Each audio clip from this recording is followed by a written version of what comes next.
Sunnyside Stadium for tonight's CMAC game of the week, featuring the Fresno High Warriors against the Roosevelt High Rough Riders in the annual Pig Game, the longest standing rivalry west of the Mississippi River.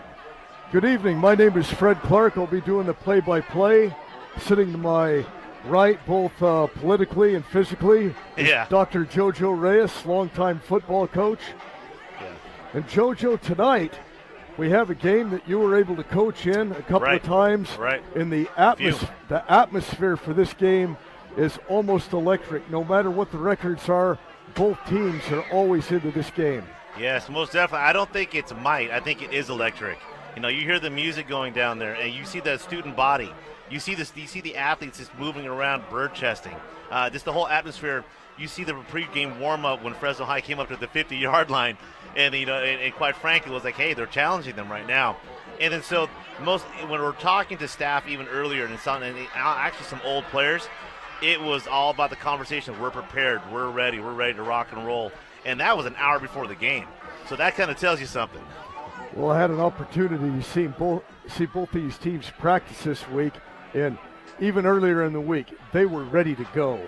You know, you could tell they both wanted this, and something that's unusual, this is one of the few times this decade, and even the decade before, that both teams have come in with a winning record. And we've had some really interesting games. And your second year coaching the Rough Riders, you came in with you hadn't won a game in league. You almost beat the Warriors, who ended up playing in the Valley Championship game. Right. That was a good game. And you had a 2-touchdown lead going into the fourth quarter. It somehow slipped away. But then in your last regular season game as a head football coach, you were able to stun the Warriors and win as a Rough Rider head coach. First time that had happened in, I think, 7 years. That was a long time. Yeah. I know the well's been kind of dry with the Roosevelt Rough Riders for the past few years. I think they have a real good opportunity of coming out on top tonight. I wore my Roosevelt green, but hey, Fresno High is no slouch. Coming in at a very evenly matched teams, this is going to be something that we're going to really have a treat with the running backs tonight in the running game. Well, Roosevelt's coming in with a record of 6-3. The only game that they didn't really have an opportunity to win was against Selma, who last year went to the state semifinals. Right. And Roosevelt lost 19-6. They were in the game the whole way. The two other games they lost were by less than a touchdown. Yep. One of them against the now champions of the NYL, Sunnyside. They scored on the last play of the game. They could have sent it into overtime with a two-point conversion. They came up short. Fresno, the record is 5-4. A couple of those games were really close. And this is a physical, hard-nosed football team. And the Warriors have just entered the field to a loud, raucous crowd over on the south side of the field, and they are ready to go. Well, it might get a little bit loud over here, too. Yep, the Rough Riders are just whooping up in the tunnel, and here they come. And it is loud. When we did have that 2-touchdown lead against Ray Reyes and the Fresno High Warriors, the ball back then was deflated, so that we were the pre-deflate gate. So the New England Patriots took something from you guys. Belichick looked at it. He pulled something from that game. He was the reason. Okay. No, that was a good squad. That was a very good squad. And both teams are now onto the field. Roosevelt is elected to receive the opening kickoff. They'll be defending, I believe, the West Goal here at Sunnyside Stadium. The temperature outside is 61 degrees, a perfect night for football. It is, isn't it? Walking on the field, all of a sudden those memories start coming back, and you kind of wish you had the whistle again, and you had the clipboard, and you had a squad. It was kind of nice seeing the Roosevelt running back coach Marcus. He was actually one of our players back in when we were coaching. So it's great to see him coming back and giving back to the community. Well, a lot of these coaches down on the field, they have been around for a long, long time. And Roosevelt has a good number of their coaches that came over from Medicine in the last couple of years, featuring their head coach, Atnoff Harris. We'll get into that a little bit later. The teams are standing down on the field for the national anthem, and the Roosevelt High band is about to commence playing.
Both teams are fired up, jumping up and down. The fans here on the Roosevelt side, the Roosevelt side is full. There's some people standing at the west end of the field, behind the gates.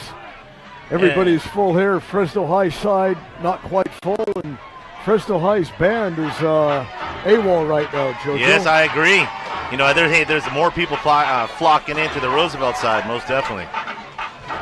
The referees for tonight's game, the referee is Angelo Pointer, the umpire is Ron Torres, the head linesman is Marvin Parker, the line judge is Carvel Jones, the back judge is Dean Musgrove.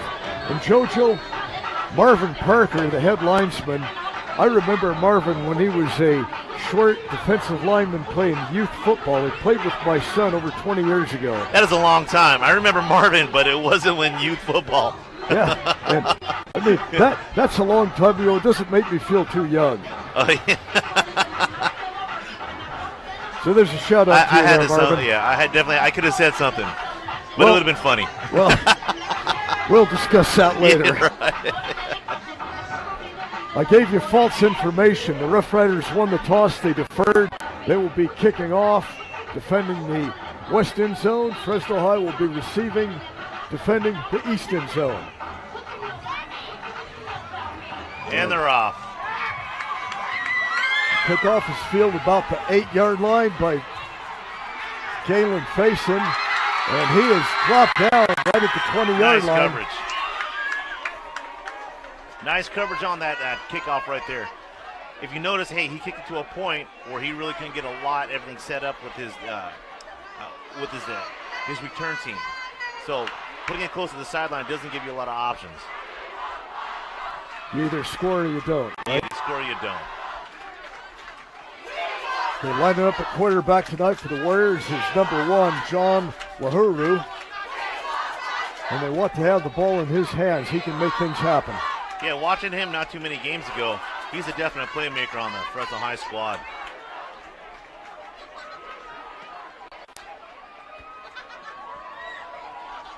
Fresno High with a full house backfield. Lahuru keeps it, and he's going to be brought down about just inside the 23-yard line. It's going to be a gain of about 3 yards. He had a nice spin on that. That hole definitely was open. So that's something that they're going to key on here up in the booth. I expect this game's going to move rather swiftly. Both teams like to pound it on the ground. They do have a little bit different style of running. Fresno High's got a big bruising offensive line. Roosevelt, I like their speed and the way they fly to the ball. I agree most definitely. Full house backfield for the Warriors. Lahuru fakes the handoff, takes it around the left end, and he is going to be caught for a 5-yard loss. Yeah, if you go back on that, there's a little miscommunication between the quarterback and the running back. He had something open on the right side. So that puts you back to third and 11. It looked like Lahuru, if he could have got to the outside, he had some yardage, but that hole closed fast. Oh, I don't think that's where he's intended definitely to run.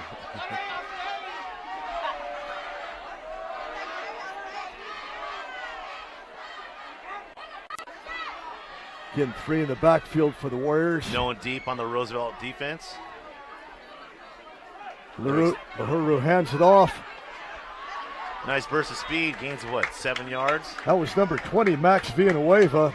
And last week, Villanueva scored 4 touchdowns against Ridley, and I think the shortest touchdown he made was 45 yards. Wow. So he's healthy and just a sophomore, JoJo. We're going to be hearing a lot from him in the next couple of years. Yeah, that was a definite burst of speed. On that last one right there, you didn't see anyone deep, so they already knew they were expecting run, so they saw something that they keyed on. The 4th down, the Warriors are in a punting situation. No one deep. And they were going to try and draw the Rough Riders offside. The Rough Riders obviously have been studying their film. They did have no one back there to return the punt. That's going to cost the Warriors 5. And JoJo, I always applaud that. Whenever you have 4th and less than 5 in high school, take your time. Go for it. A lot of times you'll have teams jump. Yeah, most definitely. Because everyone, especially at the beginning of the game, all the adrenaline is going through their veins. Why not capitalize on it? You know it. Kick is off. Nice punt. Takes a while to bounce. Fielded.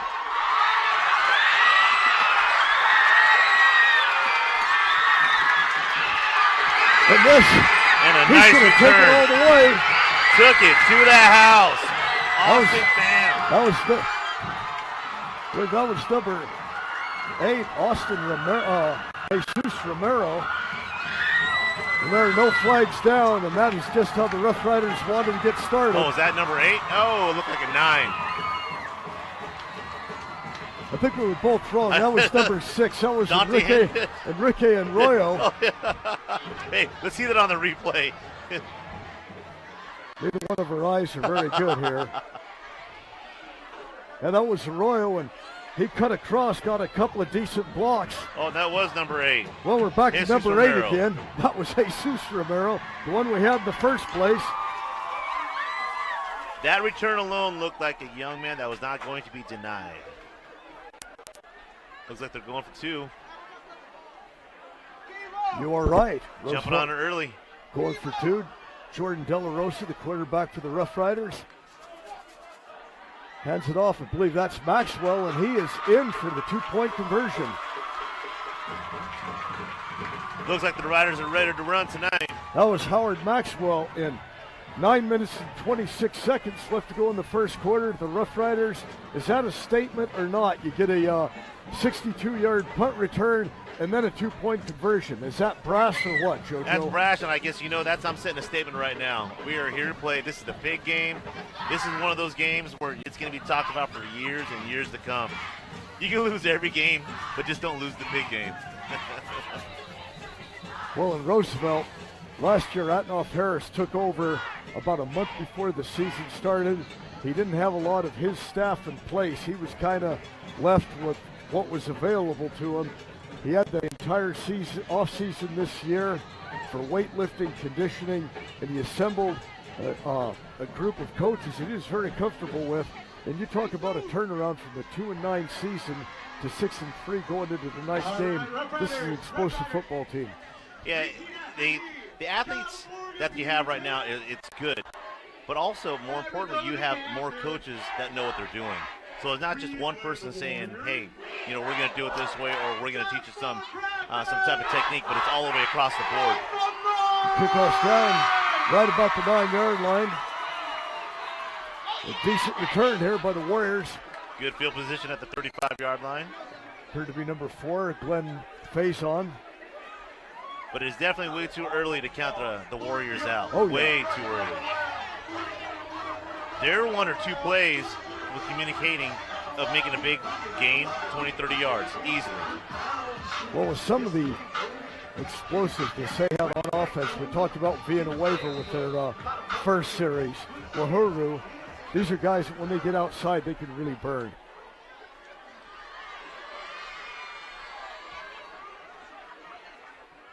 Lahuru now, they're going with a single back. Lahuru takes the ball. He's going across the left side on a quarterback keeper. He's got good yardage. Across the 45 up to the 48-yard line, about a 13-yard gain, and that's going to be a first down for the Warriors. Good vision by that quarterback, but I don't know if you want to run your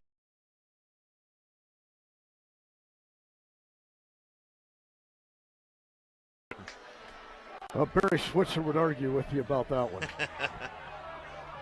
Okay, 1st and 10 for the Warriors at their own 47-yard line. Man in motion. Lahuru. 2 backs. Lahuru's going back to pass, and we definitely had a miscommunication. The ball was overthrown to one receiver and underthrown to another. It wasn't that they weren't open. That's the 3rd miscommunicated play. On a game like this, those can be very crucial coming down the line. So instead of having 2nd and 5, now it's 2nd and 10. Changes the whole playbook. Well, I can tell by this conversation, I know from past history, you like pounding the ball on the ground too. Hey, if there's one thing we have control over, it's holding that ball and running. Yep.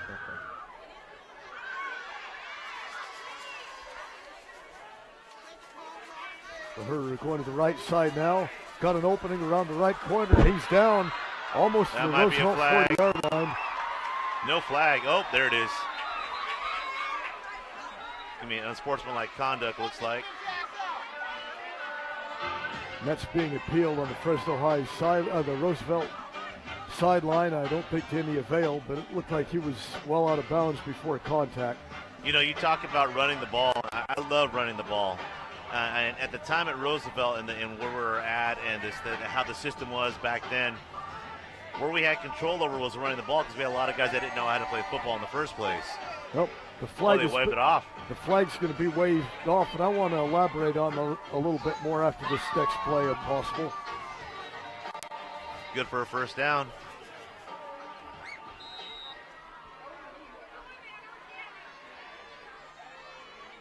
Roosevelt with just a No three-man back. front, single back. And we have a man in motion. The ball Oh, that was very lucky. That was not a. Oh, come on, guys, keep it clean. You know, I don't know quite what to think about that. The play was blown dead after the ball seemed to be in play. So let's. That little schoolyard right there for a moment.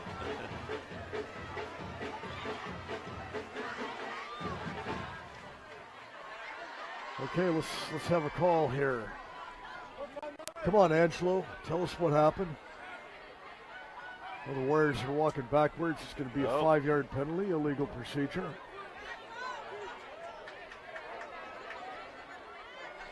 It almost wishes that you had 4 timeouts. This is where you want to call your guys back and just settle them down. Yeah, what was that? Yeah. Not sure. Right now the upper hand is with Roosevelt, and the scoreboard definitely shows that with 8-0. Empty backfield once again. A little bit of movement. Roosevelt adjusts.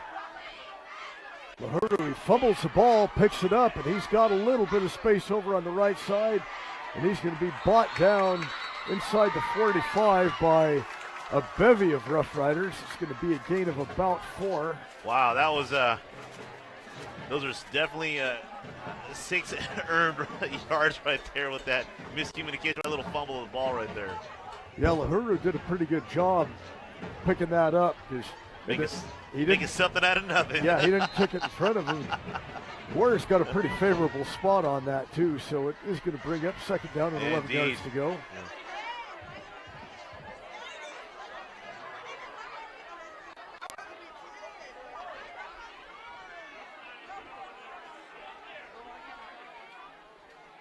Dual backs, Lahuru with the ball. And he's going to his left, he's passing, he's got a man open. And it's caught, brought it down. The ball is complete. You know, on one hand, LaRue threw that ball to where nobody can get it. And a great job on that receiver coming back to that ball. That was number 49, Eric Hernandez, that brought that in, and it's going to give the Warriors a first down at the Roosevelt 20-yard line. You know, going back to the whole running situation at Roosevelt, we were going to pass, but we needed a quarterback. And, you know, and the times that we needed a quarterback, we didn't have it, unfortunately. But you got to a point where Roosevelt started attracting those players that could throw the ball. So that's good that they're opening it up. I still like that double wing offense you guys I love it. run. I love it. Okay, Lahuru hands off. That's Villanueva again, and he's making some room. He's down inside the 15 to about the 12-yard line, and he made those last 4 yards by himself. Yes, he did. He kept on turning butter with his feet. Sure, those legs were going. No, there's nothing like running the football and having your linemen be very proud of what they've accomplished, and your running backs, you know, being very, very proud of what they accomplished. It's a mental game. It's a mental aspect. You wear a defense down, as soon as you know you have it in the palm of your hands, and you know, that game is pretty much done. Well, we have a timeout for the Rough Riders to try and get themselves right here, and let's see that last play here by Villanueva. Cuts the left, gets a good straight arm. He was held by the shirt, which maybe kept him from breaking completely, and then that gave Roosevelt a chance to come over and stuff him. Armando Reyes was one that finally made the crushing tackle on that. Okay, going back to your run game. Yep. I was occupying the broadcast booth when you were coaching at Roosevelt, and there was one game, you guys were playing McLean, And you guys held the ball for 10 and a half minutes. Oh, I remember that game. Yes. The second quarter. Yeah. And, I mean, that was like 2 possessions. And you moved the ball slow, methodically, and let your offensive line pound. And when you were an assistant at Clovis East, we would do games that would last less than 2 hours because there were no passes thrown. It was just pound, pound, pound. Yeah, it was a foot race. Or a boat race. Yeah. Yes, that's very true. But you T-Wolves, you bought it. Okay, 2nd and 3. Lahuru hands off to Villanueva again, and he is met at the line of scrimmage and bought down.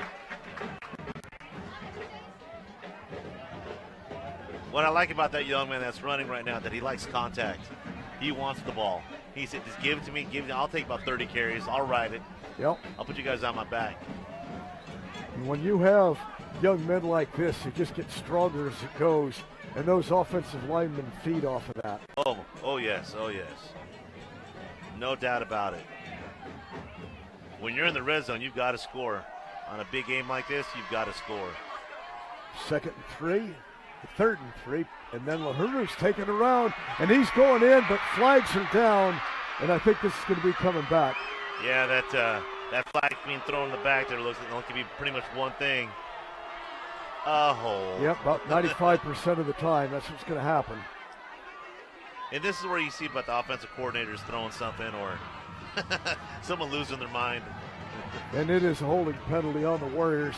And we're right next to the Fresno High coaching staff up here in the box. And, yeah, we've seen this happen a lot where headsets get thrown, clipboards get tossed, chairs get kicked. You're not the one playing the game.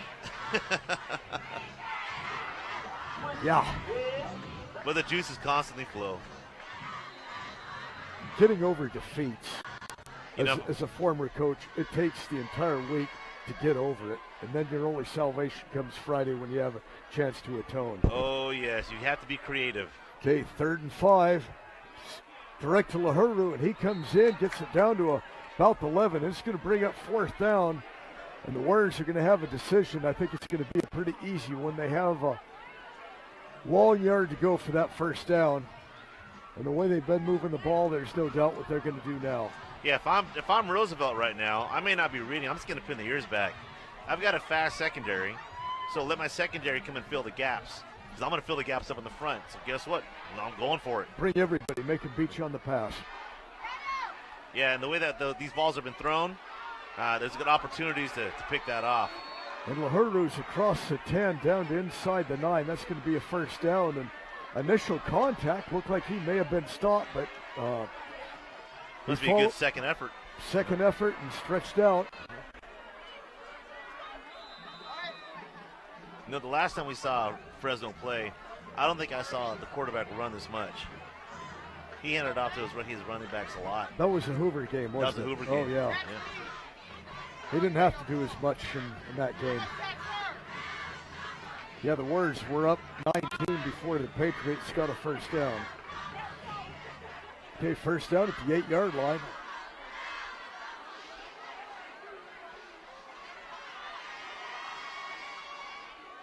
Lahuru's going to take it himself. Oh, and he's wow. going to be down to just about the 1-yard line.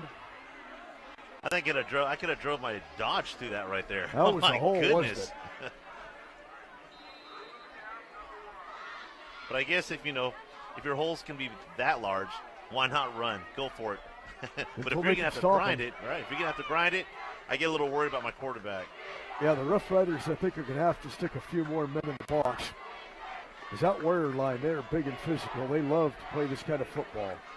2nd and a long yard to go. And Lahuru's going to keep it. He's going to be stopped short. He didn't gain a thing on that. Brings up a 3rd down.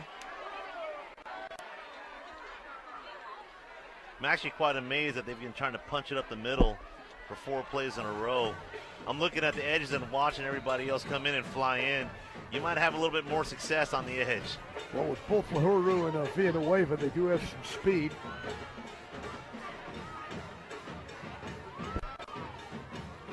I think they were paying attention to you, JoJo. There's Lahuru again, and he's going And in he for the punched it touchdown. in. You know, hey, that's a punch in the mouth right there. That's saying, all right, okay, you gave it to us, and we'll say that's a fluke because that was off a punt return. We actually ran it down your throat. Yeah, the Rough Riders have yet to run an offensive play. 3 minutes and 45 seconds left in the first quarter.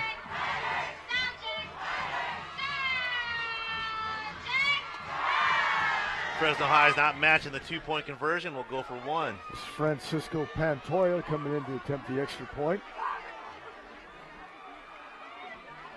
The ball was a bad snap. That could be the difference. Yeah, Everything could be the difference. yeah, the holder tried to pick it up and make a run for it, and then just throw it up for grabs.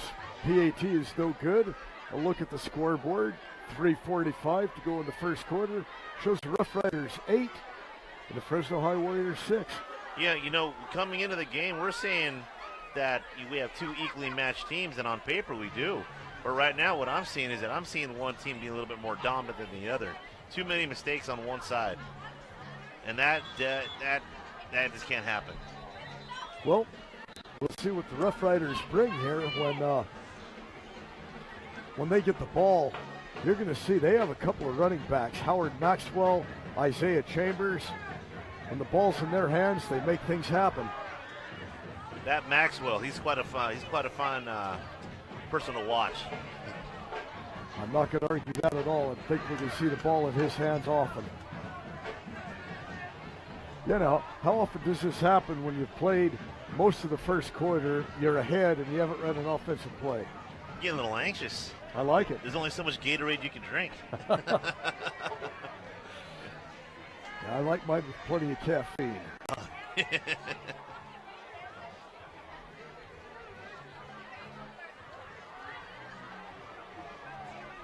Now, if I'm Fresno High, that 20-yard line and sideline looks pretty good to me right now. Well, Fresno High does a lot of pooch kicking. And there's a huge gap between the 35 and the 10. And about 25 yards between players. Pantoja's got it teed off. And there's the pooch kick. It's going to come down at the 40. And Roosevelt does have some good hands people up there. That was fielded by number 11, Esteban Carrillo. And the Rough Riders are going to have outstanding field position at the 45-yard line. Oh, yeah, when you're opting to do a pooch kick, you're basically saying my defense is better than your offense. And we're going to take it from you right now. Either that or you don't trust your special teams to cover a deep kick. All I know is I saw a huge gap between the 35 and the 10. If I do the math right, that's 25 yards. That's a great opportunity for my guys to catch up. You know? Well, I don't like the pooch kick at all. If you're going to kick it short, kick it on the ground, make it bounce. Create some havoc. If you can't put it in the end zone, put it on the ground. I tell coaches this all the time, and they pay me no mind. De La Rosa hands off to Maxwell. He's got room going to the right, cutting back in. Makes another cut, and he's got an opening. He's down inside the 20-yard line, inside the 15 for a first down. 35-yard run.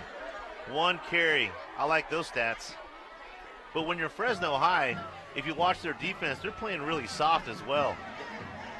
Looks like they're almost like a cover 4, keeping everyone back. And you're not going to bring Maxwell down by sticking your arm out and trying to grab him by the shoulder. No, that's when he steps on your hand. We'll see this again briefly. Maxwell hits that hole quick. A couple of arm tackles that miss. Watching him warming up earlier, he's definitely not an East and West player. He's a North-South guy. There he is again over the right side. Cutting in, down, out of bounds, inside the 10-yard line, close to first down yardage. Making it happen. Now here's a statement. Keep it on the ground or use that real estate that's wide side. Use your quarterback, go backside. It could be easy touchdown. Well, we'll see again. He's got a lot of room here on the left side of the field. A lot of room. And if my quarterback's 6'5", I might just have to say, okay, here's an option for you. Looks like they're keeping it tight. Single back with Maxwell. Pitch to Maxwell, going to the left side. Cuts back in.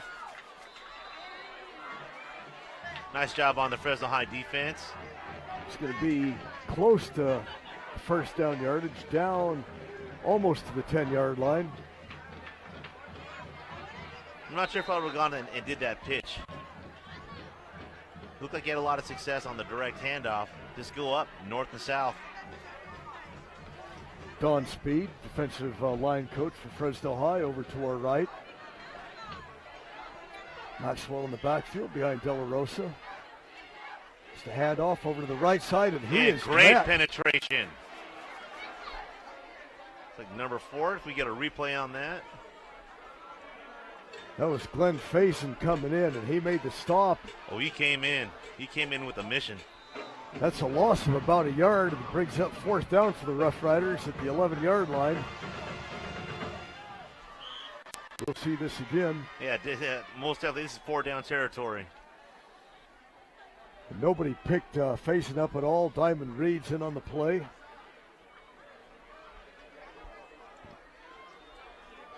And we were just talking about Diamond Reeves earlier, how that guy can fill.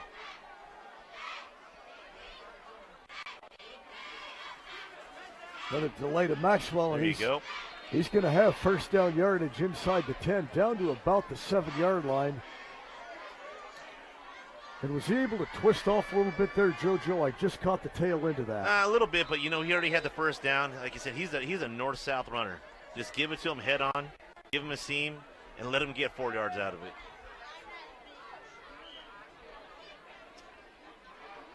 Maxwell is out of the game.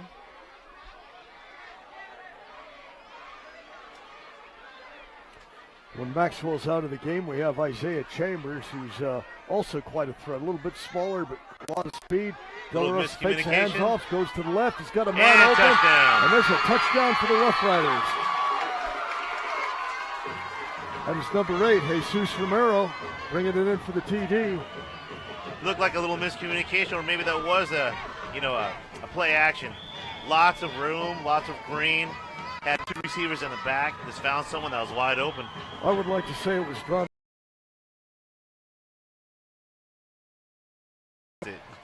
And we're about to see it again. Let's check this out. Yeah, fakes a handoff. Oh, yeah. Design. And he had 2 receivers open. And Roosevelt's going for 2 again, and I'm going to disagree with this after the play, and I think you know why. De La Rosa. He's going to head off to Maxwell, and Maxwell's nice jump. And he jumps gets it. in, and he makes it. That's a highlight. And temporarily shuts me up to make it 16-6. I would have went for the 1 if you have a decent kicker, make it a 2-score. Right. So it looks like Roosevelt is definitely here to make a statement, because the safest way to go right now and to be up was to go for 1. Well, I like Atnoff Harris's willingness to gamble. Last year, in one of their losses was by 1 point to Washington Union, and they scored right at the end of the game instead of just maybe going trying it safe, because they had a decent kicker last year. He rolled the dice, went for 2, and came up short.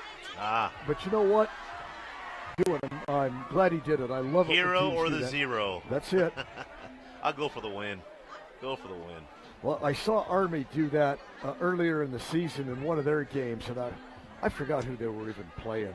And they scored late, went for 2, won the game right then. You're 3 yards away from victory. Right. Overtime, all kinds of things could happen. You have 3 yards to gain to win the game. Go for it. And it's not my job on the line, so I can say it very easily. And kickoff down about the 11-yard line. Returned by Faison. He's got a little bit of room on the left side. Cuts back. He fumbles the ball. Oh! And it looks like the Rough Riders have recovered. And I see a flag. For a moment there, I thought he was going to do a double handoff. Roosevelt's recovered the football. Let's see the flag. Looks like that was a fast flag also.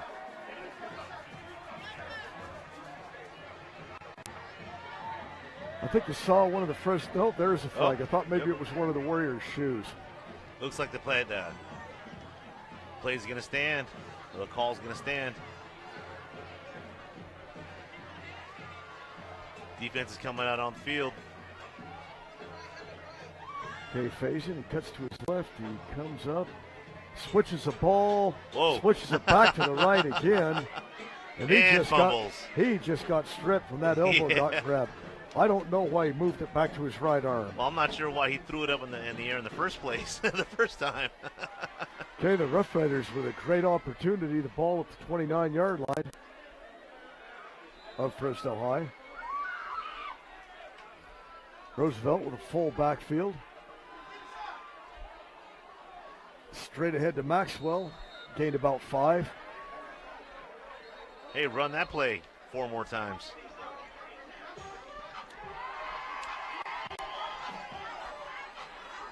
Looks like Maxwell does. He's got some fresh legs. Feed him. He wants the ball. Looking at the Fresno High defense right now, a little unsure of what to do. And we have a Rough Rider down.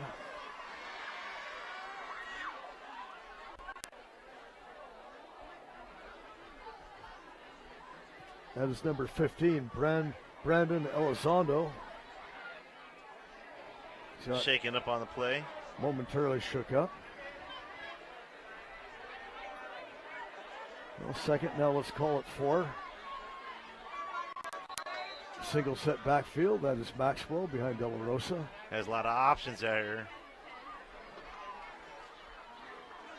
And he takes the best one, hands it to Maxwell, and he blasts up the field to about the 17-yard line. Nice design play, spread out the defense. You already know your offensive line is beating their defensive line.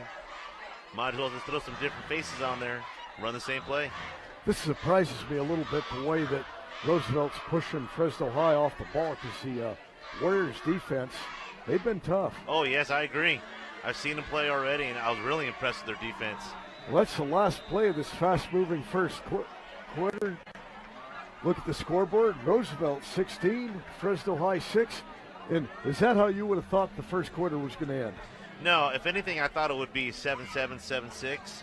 I think if I would have seen a little bit more out of or more communication versus the miscommunication, I think it would be a lot closer game right now. That's Fresno High. They fumbled the ball, they gave up a punt return, and they had a couple of bad snaps on offense. They were so fired up before the game, they just have to settle it down a little bit right now. They're just making mistakes, and their assignments are not being met right now. Yeah, when I see Roosevelt, and I'm not trying to take sides or anything, but when I'm looking at the Roosevelt sideline, you can watch them right now. They're watching film. Everyone's kind of calm. Someone's doing something. Shoulders are high. You kind of just feel it. I'm looking at Fresno High. It's kind of laissez-faire. It's kind of just, we're here to play, but not here to play. So if I had to give the emotional, thumbs up to somebody, I would say Roosevelt right now, because they're engaged and they're ready to play. They look crisp and organized. True, very true. The team that you took over back in the early 2000s was the most disorganized football team I'd ever seen in my life. We had 3 players in the whole program. Well, more on that later. That's Maxwell up the middle. He's down to about the 14-yard line. Picked up about 3 yards on the play. Oh, I'll be the first one to say this, that the tenure that we had there, and for what we brought it to, that success was a precursor to the rest of the success that you've seen from Roosevelt for the past 10 years. Oh, no doubt about it. Oh. Because when you assume control of that program, and I'm not going to, mention names, because people know who I'm talking about that have talked to me. That was the worst. Oh, Maxwell limping out the field. He's limping off. That's going to be a little bit of a problem. You have another good back there, number 21. Yeah. I think we're pretty confident. Yeah, Brewer can do the job. They're going to have to get Maxwell to the training table, see if they can tighten that up a little bit. But you assumed control of a rudderless ship without a crew, and you were able to ride it and make the team more competitive, and that probably saved Roosevelt football at the time. And, at the time it was really hard because a lot of people didn't believe. School didn't believe. Staff didn't believe. Parents didn't believe. And that core group of kids that really just started it off, it really set the ball in motion. Really, really set the ball in motion. Well, this is Brewer again down to about the 10-yard line for the Rough Riders. Well, I remember when your first game as a head coach, you lost to the Sierra Chieftains, and that was a good football team back Yeah, they were then. good. In the year Yeah. before, Sierra had beaten Roosevelt, I think it was 69-7. Oh, I didn't know that. And then you guys actually had the lead on them before fading late in the game. But it Yeah. was just such a difference between a team getting blown out every week and a team being competitive. Roosevelt for 2 years prior almost set the state record for points allowed. That decimates the program. Okay, get the hand off to Brewer, and he's stopped for a minimal gain. And we were impressed with that young man with the Hoover game. I think he became eligible not too long ago, but that defensive line, they are a good defensive line. They just haven't shown it yet.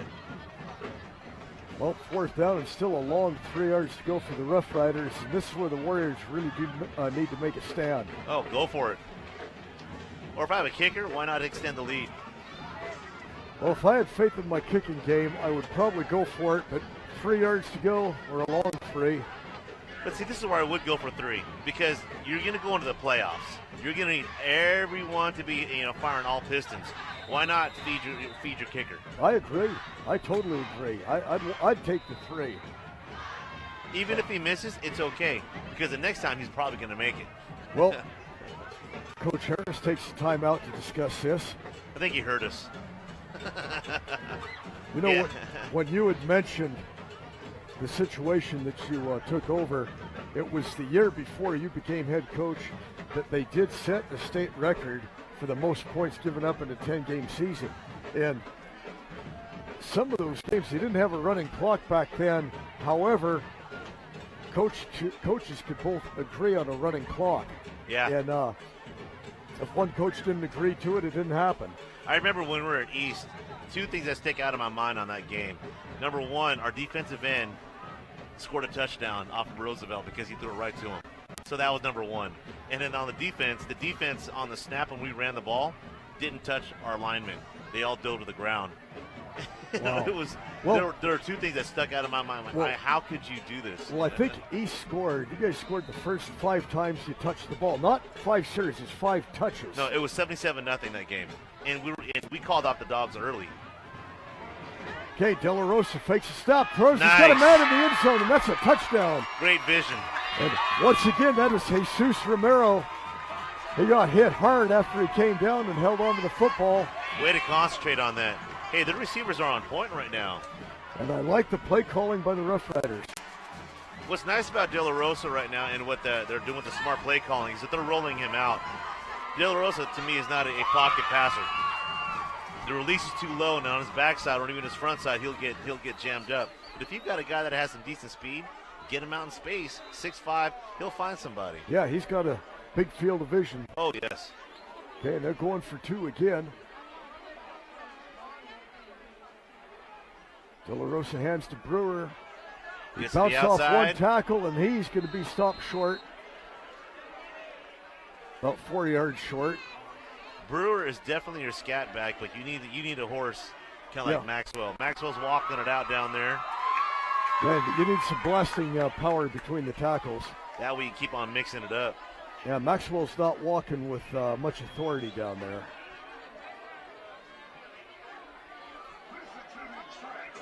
Yeah, establishing that running game, that definitely gives you more options. But even watching here, if we can't get to the outside or we can't get to the middle, that's going to leave you pretty much one-dimensional in a passing situation. Luckily, we're 22-6.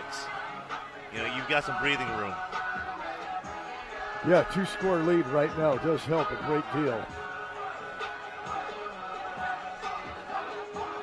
What's great about the pig game is that a lot of these kids have memories of being in the pig game and losing probably for 3 years in a row. So there probably has a lot of pent-up frustration here. It's coming out tonight. Well, this is what happens in rivalry games. Oh, can't beat the pig game.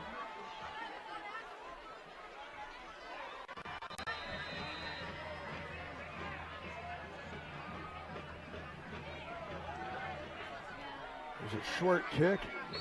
Called for a fair catch here at the 27-yard line. Oh, and a late hit. Lucky he didn't get a flag thrown. That was number 17, Josh Moffitt, that took the fair catch, which you don't see a lot on a kickoff. No. You know what? It is beautiful to see what Fresno Unified has done with football. You have students, you have kids that are playing in 7th and 8th grade and come to the high school with some football knowledge. So you're not coming totally green. And that's something beautiful to see, because now look, you're seeing a product where it actually is football. Yeah. A few years ago, before they had the middle schools playing, you'd have kids coming out for freshman football. They didn't know how to put their uniform on. Well, I've got stories. Yeah. But it made me a much better coach because I was constantly coaching and reteaching. Ball goes out to the outside. Nice move. That's facing again. He's got a decent gain. Hey, isn't he something special? Great vision there. Yeah, the pass hung up a little bit. It floated more than it was, flung to him. It got about 6 yards on that. Going to bring up about a second and short 4 yards to go. Yeah, gave him the rock. Told him to do something with it.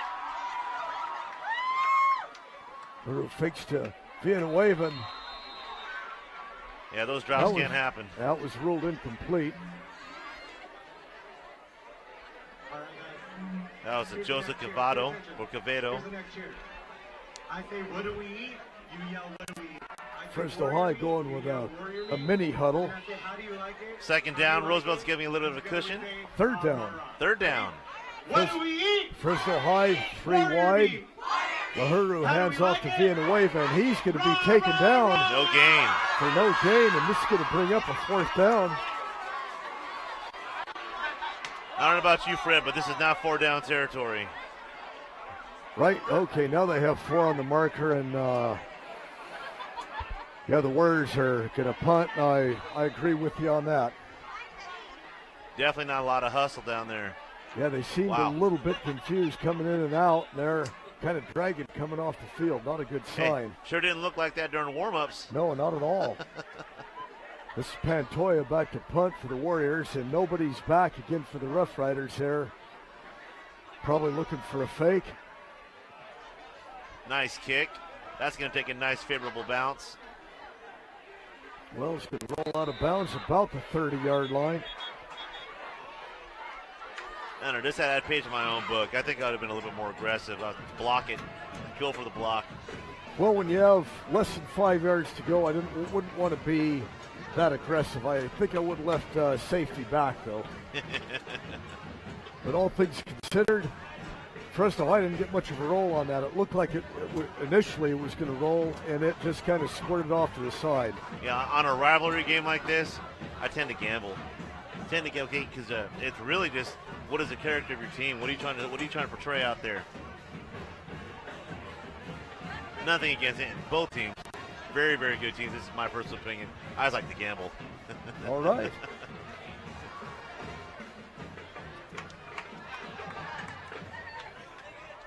About 20 minutes before kickoff, we had a little bit of spit coming out of the sky, and I thought, oh man, that might start coming down, which doesn't bother us because we have shelter. We are inside.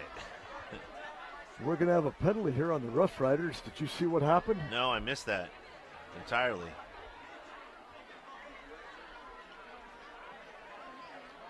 I think Coach said, hey, let's just make it interesting. Yeah, that's be unsportsmanlike conduct, I'm guessing. We still haven't gotten a signal. 15 yards. At yeah, halftime. No signal. I think Coach is kind of concerned what's going on. Yeah, he has no idea. Well, maybe he has an idea. Well, orders at halftime is going to be go down and talk to the referee crew and ask them to face in our direction and give us a definitive. Right. Okay, worst field position of the night for the Rough Riders at their own 15. De La Rosa calling signals. Hands off to Brewer. Oh. And kept the engine running. He got about 5 yards across the 20. Got another 4 yards after contact. That was great running by that young man. Yeah, he just kind of got swallowed up into the line and kept chugging. He told Maxwell, he said, hey, buddy, I got you. Why don't you just heal up for a moment? Come back second half. Make a run for it. Or next week. Or next week. I got this. See, that's brotherhood right there.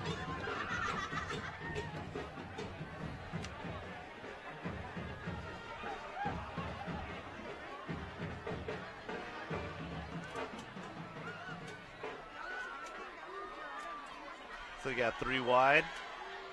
Another run play. Pitch back to and a Brewer. reverse. We're going to have a reverse. And that's Pham going around, and he's going to have some room over there. He's got first down yardage. Where's that Romero again? That is Romero. That is Romero. I keep trying to give Pham the ball.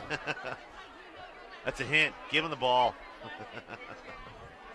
Well, if you can get first downs, touchdowns, and punt returns, you want to keep the ball in his hands too. Threw the quarterback out there, made a nice little block. Don't see much of that in the NFL. No. You touch me, you breathe on me. That's it. We're getting a 15-yard penalty off that. Tom Brady goes down with a sneeze. You're all, hey, buddy, we're not even playing yet. I've got to love it.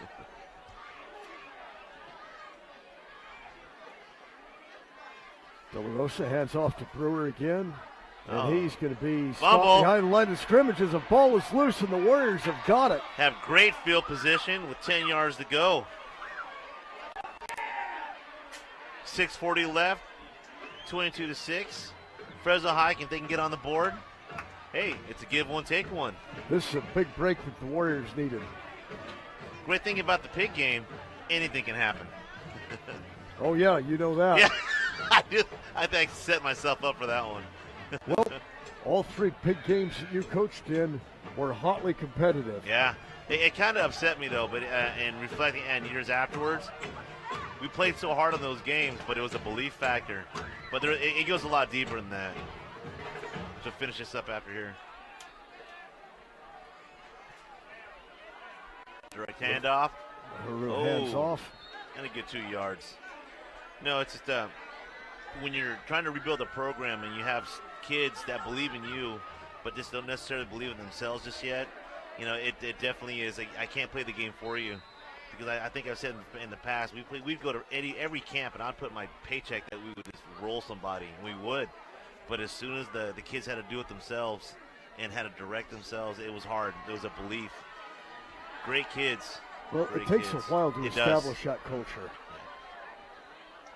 Well, he heads off to Vieta. Wave again, and he blows in for a touchdown. Wow, he was running a little upright for me, but why not run upright when you have a hole like that? So there we go. They get on the board, 22-12. So Fred, do you go for 2? Or do you go for the 1? Oh, go for 2 now. Go for 2. Well, you go for 2 now. You get another score. Go for 2. You got a tie game if you succeed. But it looks like they're going to go for 1. Go the safe route. Okay, I wanted to signal the Fresno High coaches here and put up my fingers for 2, but they're going to show me back 1 finger. Yeah, wrong finger, Fred. Yep. Pantoja into the extra point attempt. Ball is put down. Nice kick kick. is up, and it's good. And look at the scoreboard with exactly 6 minutes left in the second quarter, in the first half. With a respectable score of 22-13. And Roosevelt looked like they had all the momentum going, and once they had the worst field position of the night, the Warriors were able to get the turnover and capitalize. Defense coming big when they needed to. See that touchdown again? Yeah, little. Woo. Hey, you and I could have gone through there. Oh, yeah. That's not a good sign. No, and that was not being a waiver. That was Jaylene Hinton who blew through.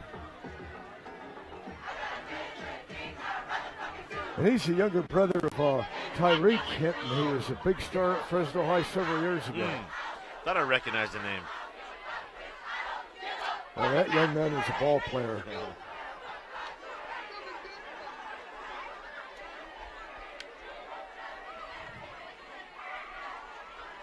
Go the Warriors with a renewed sense of enthusiasm. And that is why we can play music even if it's clean and you got to A little choice of words on the song and choice of play. So, I don't think the kids down here were repeating the right words. I believe you're right. Nice kick.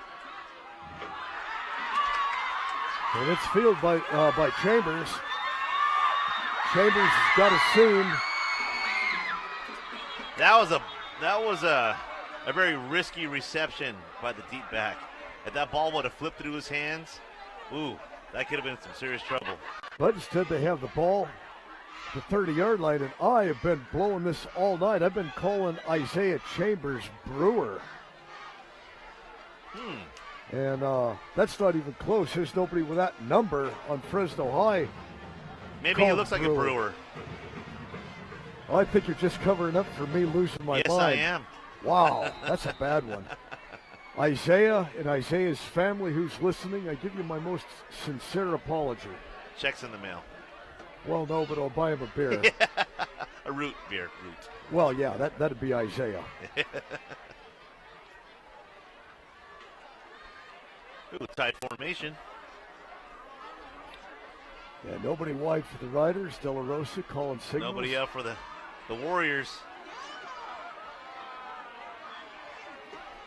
Ball bounces incomplete. And though that play was a failure, they're doing a good job of disguising what they're doing. Right. He had two receivers wide open on the wide side. I'm not sure what he was looking at. Well, he was looking at telegraphing the play. He wanted to feed one of his buddies, get him a reception in the pig game. Well, sometimes the quarterbacks do not have a leeway. If you override what the coach sends in, you better score a touchdown on it, and he still may be pissed. Exactly. We got a few memories of those. Well, because you want to set up the system. Yep. You want to set it up. No room for freelancing. Back to pass to De La Rosa. Under some pressure. But did he come down with that? He did. Yes, he sure did. Great concentration. And that is Jesus Romero again. I mean, he had two guys draped over him. If you see it on the replay, it looks like De La Rosa threw a dart.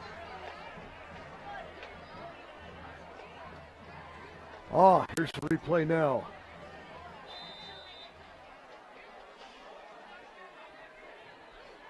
Right where it's supposed to be. And wow. Fresno High actually helped him out. And if they would have had the replay like they have in college and pro, that would have been overridden. The ball tapped the ground. Excellent tackle. That was by Jordan Perez. Way to come up and fly and make that a 3-yard gain versus an 8-yard gain. And I got to give a shout out to number 44 on the Warriors, Jesse Lujan, linebacker. Oh, yes. He was injured against Hoover a couple of weeks ago, and we thought he was gone for the season. Oh, he's back. And he's back. And him and Diamond Reed.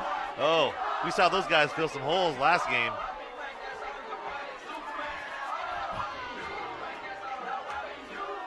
Fresno High, they'll definitely start firing on all pistons here.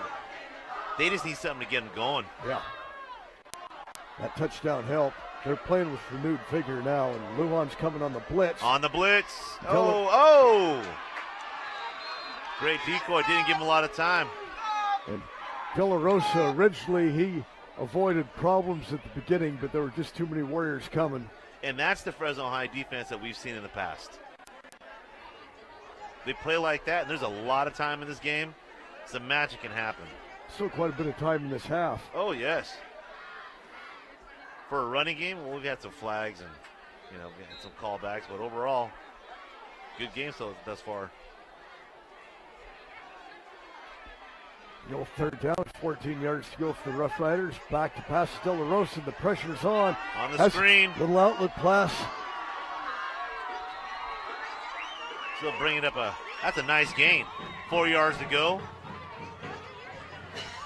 Going back to that whole drawn off sides.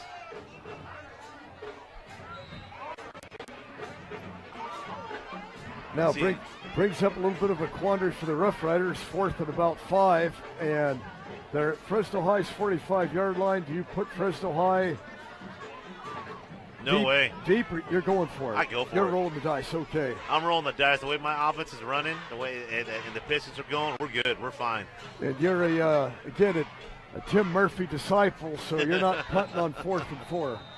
Also, Randy Blankenship. That's wing right. team. Oh, yeah. Hey, yeah. Run, Dingo boy. Okay, now you mentioned Randy Blankenship. At one time we didn't get along too well. We buried the hatchet and did Where quite did he well. bury the hatchet?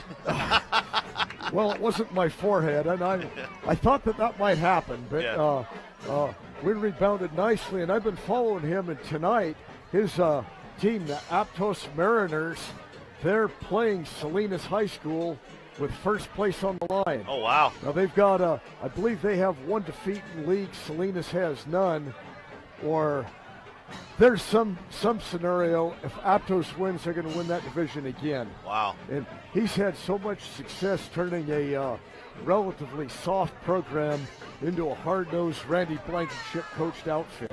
And that's good, you know, and I think about my own career. I'm very lucky to be part of organizations that have done really well. You know, Clovis West in the beginning, and then Orosi when they had Bill Spore, and we went to the finals, and they went over to Clovis East. So, yeah, I've been pretty lucky. Well, with Bill Spore, Blankenship, and Murphy, you were able to be an assistant with some excellent football minds. Oh, Aye.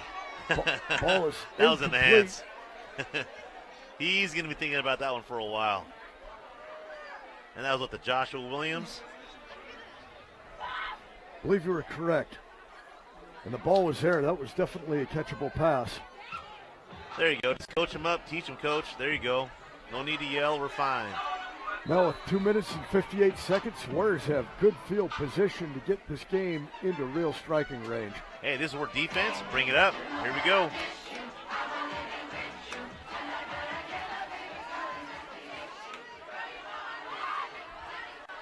Looks like we got a blitz on the outside.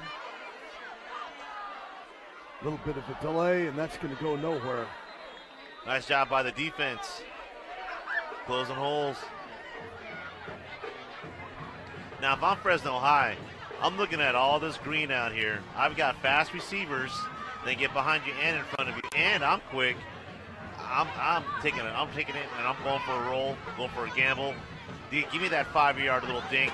Make that into a 10, 15-yard gain. Give me a first down. Okay, the clock's moving. Less than 2.5 minutes to go in the half. The Warriors with 2 timeouts left. Roosevelt is without any timeouts. Some adjustments there on the defensive line. Lahuru rolling to his left. And taking your advice. I'm not going to say I didn't call that right now, but okay. Why not? You've got speed. You've got athleticism. And Cavado was wide open, hit the ground, and that's going to stop the clock long enough to move the chains. Just did get first down yardage at the Roosevelt 45. Now, I wouldn't doubt if they run to the opposite side and try to find and get out of bounds, but at least get an 8-yard gain. Got plenty of room. We're inside of 2 minutes to go. And no timeouts. None for the Rough Riders. Warriors still have 2. Oh, there you go. I got 2 wide. Nice and you delay. call it again. Lahuru goes. Throws. He has a complete pass. I promise I don't have their playbook. Did Coach Marquez tip you off with a few? No flags. Good. Second down. The Warriors must. Did they call a timeout? They didn't. Yeah, the clock stopped. Hey, they got lucky. Yeah. We noticed. Coach Harris noticed. Okay, they're going to have to stop the clock. They're going to call that on Coach. Unsportsmanlike conduct on Coach. I hope that's not the right call for me. That would not be a good call because this is an injustice. About 10 seconds should have ran off the clock. I agree. But unfortunately, you know how everything's flowing through that coach right now, and unfortunately, he's calling a sideline warning. Maybe it's just a warning. They're not going to get tacked on a 15-yarder. Well, the first sideline warning, it's just sat. The second time around is when the real fun begins. I was concerned of when Coach was out there that they threw the flag on him. But come on, offense. Should have been set. Now you're getting eaten seconds.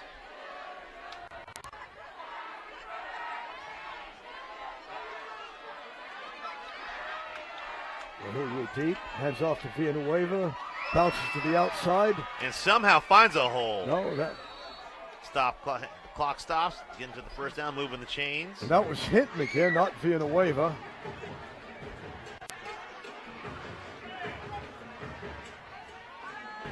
Fred, don't be surprised if you see another rollout pass to the right. I'm looking for it now. One high, one low. Probably a play action.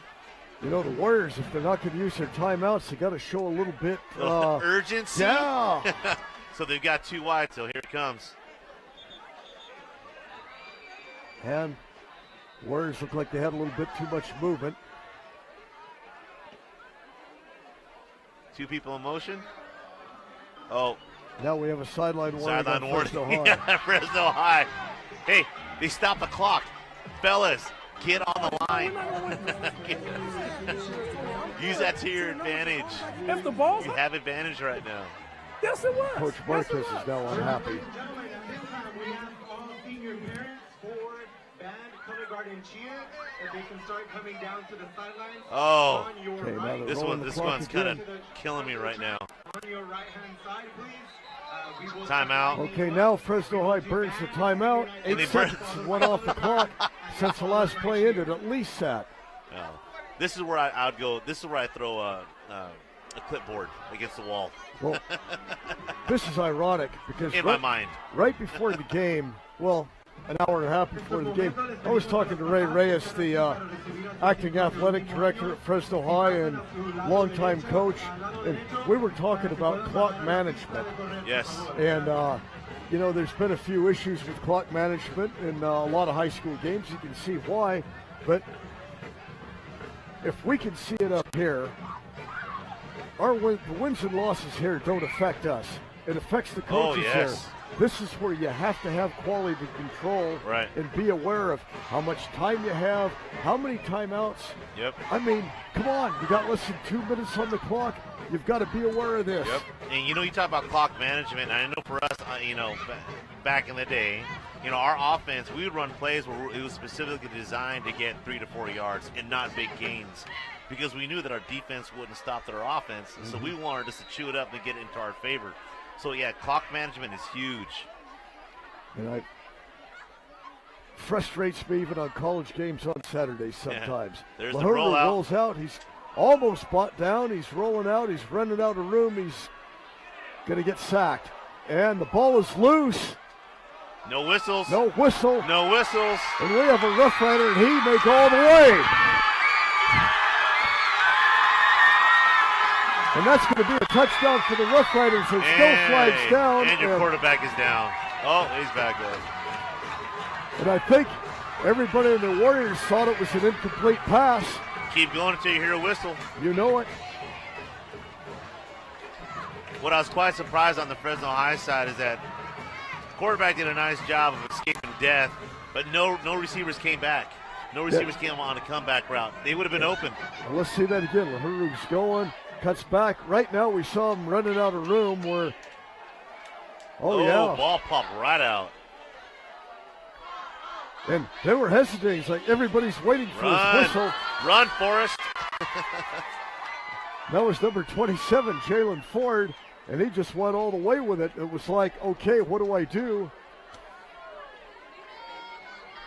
That definitely was not what you wanted.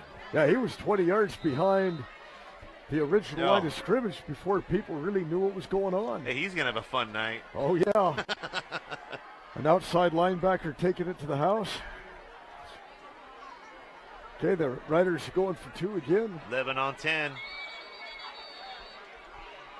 Fresno High had to burn their last time out. They didn't have enough men on the field.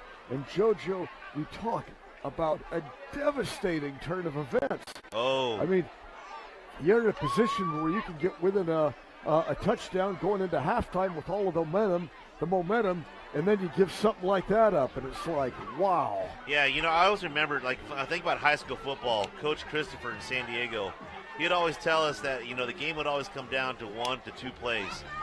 1 to 2 plays. And you always have in the back of your mind, I don't want 1 to 2 plays.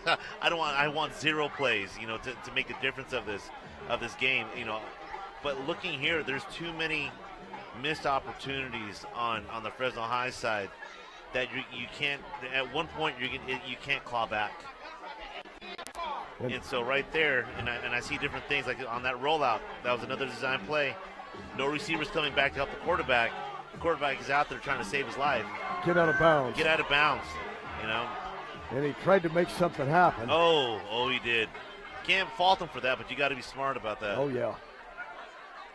Nope, De La Rosa hands off to Chambers, and he blasts in for another 2-point conversion. And how demoralizing this must be. You were down by, 22-13.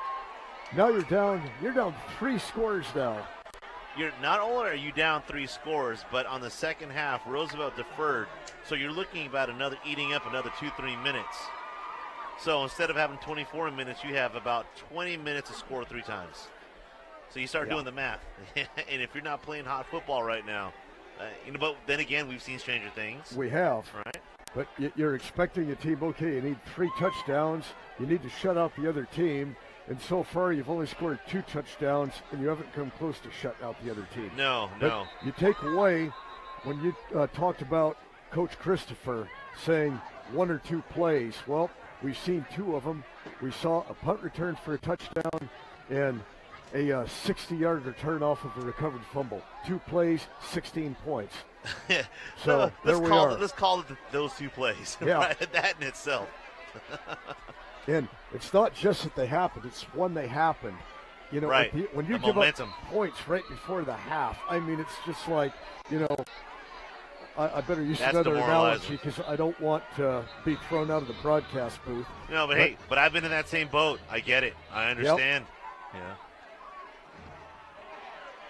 Because right about now, Coach Marquez is thinking, how do I salvage this? Oh, yeah. And Joe's not one known for his patience.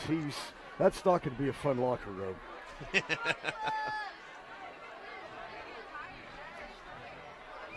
But that's one of the things I do like about Coach Marquez. You go over to one of the practices and you talk about, coaches being afraid to coach, and I can't use salty language, and I can't do this, I can't do that. He coaches winning football and hard-nosed football. But if you showed a film of his practices to a sociology class up at Cal, I don't think they'd be too impressed. Oh, my. They're going to try and make something happen. You got 2 plays. Oh, what do you got to lose? They'll probably just run that out. Yeah. No timeouts left anyways. That's Villanueva, and that's going to be the last play of the first half. This game is definitely salvageable. Like anything else, it's the mindset. So, as coaches, grow in maturity, like looking at myself now, I know when I was younger, I probably would have lost my mind a few times. Oh, yeah. Well, JoJo, as we see the teams leaving the field right now, Fresno High, it's kind of, you see some straggling there, and they're real slow jog, and the Rough Riders blew into the locker room. Yeah, the Rough Riders are blown into the locker room because they have a lot of confidence right now. Why not run in there? Because now they have all this pent-up frustration that's been built up over the years. They've had a really good season this year, so why not? Hey, you're riding high. Fresno High is not exactly having with their shoulders down just yet, but I know that they're kind of looking for answers. Yeah. They're going to be looking for answers like it. So I think one of the smartest things that they could do, or any coach could do at this point, is really just calm your players down. This is an opportunity to talk. You don't just have the minute or minute and a half into the timeout. No, now you can just definitely say, hey guys, let's make this adjustment. Let's see what we're doing. And then we have a whole new half to play. Yeah, they've given up 2 huge plays. They've put the ball on the ground. They've made some big mistakes. These are all things that are correctable, and they have to go back to playing Warriors football. And what they need to do now, I would come out and open the second half with an onside kick. You have to There's the gambling. See, there's the gambling. There's a gamble, and even if you fail on that, okay, you're showing, okay, we're still in this football game. Let's go out. Let's stop Roosevelt. First time they get the ball, if they can score and hold Roosevelt off the scoreboard, then you can have some more bounce to the step over there. Yeah, this was senior night, and now this is where you start challenging your seniors because you can't play the game for them. So, with that attitude, if my guys are saying, okay, hey, we want to take it to them, why not? Let's gamble. Let's do an onside kick. Mm-hmm. Otherwise, hey, let's get our heads back on right. Coaches coach them up, do it right, and chip away. Lots of time on the clock still. Well, I agree completely.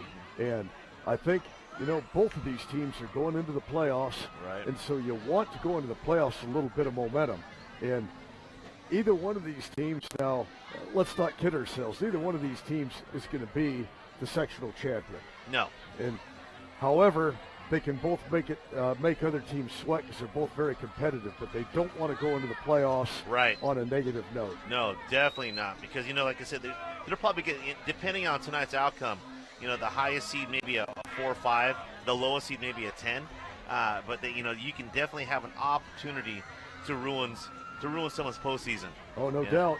So exercise and definitely get some of those kinks worked out. Let's see some of the first half highlights. This is Lahuru going down. There's Lahuru going down again. And here's here it is. Here's that punt that really got the Rough Riders going. So I think I'm going to take it out to the outside, and it's going to be a foot race. And that is Romero going around. He got one real good block, and then he is off to the races, and Roosevelt's sideline is electrified. If I'm the track coach, hey, buddy. Get you him ever think out about here. running track? That was an excellent job by that receiver. And that's what they didn't do on that last time on the rollout. He needed, Lahuru needed help. Oh. Okay, that was the very unsuccessful snap for the Warriors extra point that they missed earlier Maxwell on the run. Nice power runner and switches the hands. Now that was their first play from scrimmage, I believe. And here's that touchdown pass. There's Maxwell again on that 2-point. Here's a jump. There it is. Oh, that was nice. Yep.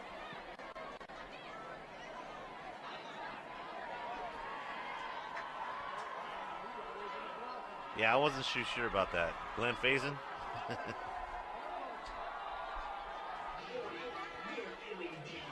Oh.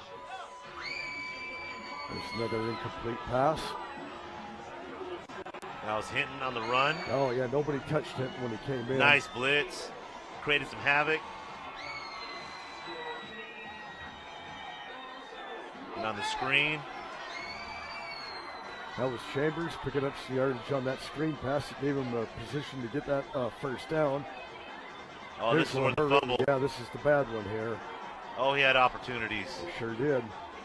And everybody just stood still for just a brief minute. No, look, everybody's at no whistle. Hey, but let's give it up to the big man, number 52, Keanu Holloman. He didn't quit. Almost got his paw on him. All right, and there we go. That brings us to halftime. The score, Roosevelt in a surprising lead of 30-13 over Fresno High. And let's go back to CMAC for your halftime presentation.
This is how you say, "It's going to be okay," to someone who just lost everything. That yes, we'll find you somewhere to stay. And yes, your children will have breakfast. Every 8 minutes, the Red Cross responds to a disaster and makes this promise. Help us keep it. For more than 100 years, American Humane Association has been teaching kids to be kind to animals. Those in our homes, on the farms, on the silver screen, and wildlife conservation, caring for the world's vanishing creatures. But we can't do it alone. Visit kindness100.org to find ways to teach kids how they can make a more caring, compassionate, and humane world for all of us. You're going to need me. You're going to need us. All of us. You're going to need our help with your water, your air, your food. You're going to need our determination, our compassion. You're going to need the next generation of leaders to face the challenges the future will bring. And we promise we'll be there when you need us.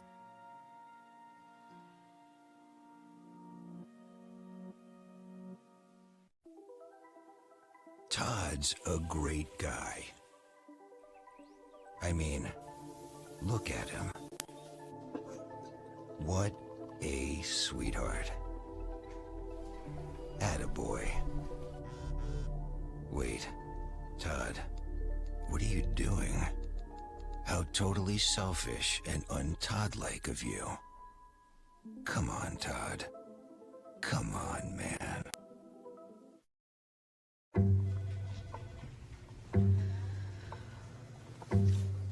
Please have a seat. I'll be honest. Your resume, not what I'm used to. I know. Okay, so what would you bring to my company? What do you need? I need a hard worker. Good. I've got 2 part-time jobs and to help my parents pay the bills. I need problem-solving skills. I got through high school without a car, a phone, or a computer. No college degree, though. Not yet, but life's taught me a lot, and I'm ready for more. Well, you're not the typical kind of candidate that I hire. But you are exactly what I'm looking for.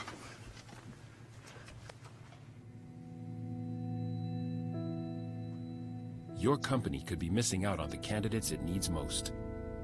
Learn how to find, cultivate, and train a great pool of untapped talent at gradsoflife.org. Cinderella found the pet that fits her perfectly. Tiana gave her pet the royal treatment. Belle found beauty where no one else did. And you can too. Share your heart. Share your love. Bring home your forever friend. Make a shelter pet part of your world. Happily Ever After begins at theshelterpetproject.org. So, I just moved in with his family, and it's embarrassing. The little one, he likes to go outside and crawl around in the giant litter box. I don't know what he's doing. I mean, I was born and I knew how to use the litter box. Look at that! That's disgusting! Oh, poop already! You're making me nervous. Oh, okay, I can't look at this anymore. I really hope he grows out of this, for his sake.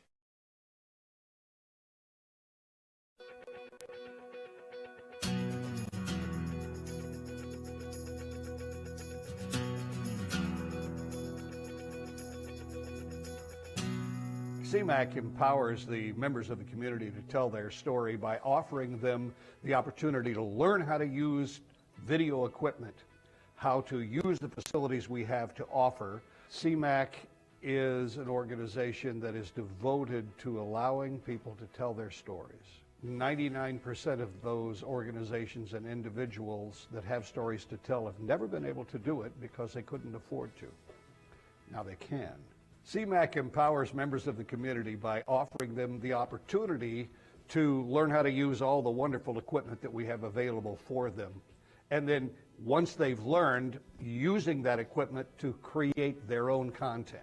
The great thing about once someone has filmed and edited their video is that it is aired via Comcast and other channels, and this gives us at Americas the opportunity to connect with outlying communities, people who may not have a chance to discover us any other way. To see something that you've actually produced on a channel is fun for the first time, especially if you spent a lot of time with it. And it does take time to learn the programs. Because you hear it all the time as a producer, we can help get you out there. But this is the real deal. There is no gimmicks, there are no type of games that they play. You produce the content, you follow the guidelines, it will air to the community and be an inspiration to the community. CMAC is here to provide that venue. And it provides that venue to every aspect of the community, every part of the community. No one else does it that way. No one else offers that. The importance of CMAC's members cannot be overstated. CMAC is its members. We've trained hundreds of people, and we've already seen hundreds of stories, and the results of those stories are being felt in numerous ways. I got involved with CMAC because a friend of mine already belonged, and we volunteered to film a fashion show. And because there were good classes for CMAC, they ran us all through all the instruments and equipment that we were going to be using. I felt good about the experience, and I felt really confident. And actually, it was really a lot of fun, too. And the training is simple. You know, when I did it, I think I took 7 classes. And at the end of 7 classes, I got a certificate, and I started recording things. Anytime I've had questions, the staff here has been great. And they've given me the opportunity to try different things with whatever content I'm producing. When I got around other members, seeing that they had different visions than I had, but that we could all partner together, it was just like a giant gumbo or a giant buffet of different ideas, different creators, but all with one purpose: to create quality content. You can't do it all. You can't be the man in front and behind the camera for every production. CMAC needs volunteers because it's a community-based organization, and the more volunteers you have, the higher quality of production you can achieve in your program. People can contribute to CMAC by just participating and coming up with your own clever ideas and coming to the functions, coming to the events. I feel great about being able to send volunteers and people who are just connected with Arte Americas over to CMAC so they can develop their own art form. I think you'd be hard-pressed to find another organization providing this level of resources here to the Valley to anybody who is interested, motivated, and wants to sign up. It's incredible. We love having them across the street, and they really are adding to what the Central Valley is providing. CMAC is an outlet for anyone who wants to get their message or their skills or their artwork or whatever it is out into the community. It's a professional atmosphere where you can get the help that you need to be able to produce your program, and as a result, Fresno gets so much more to see and find out about.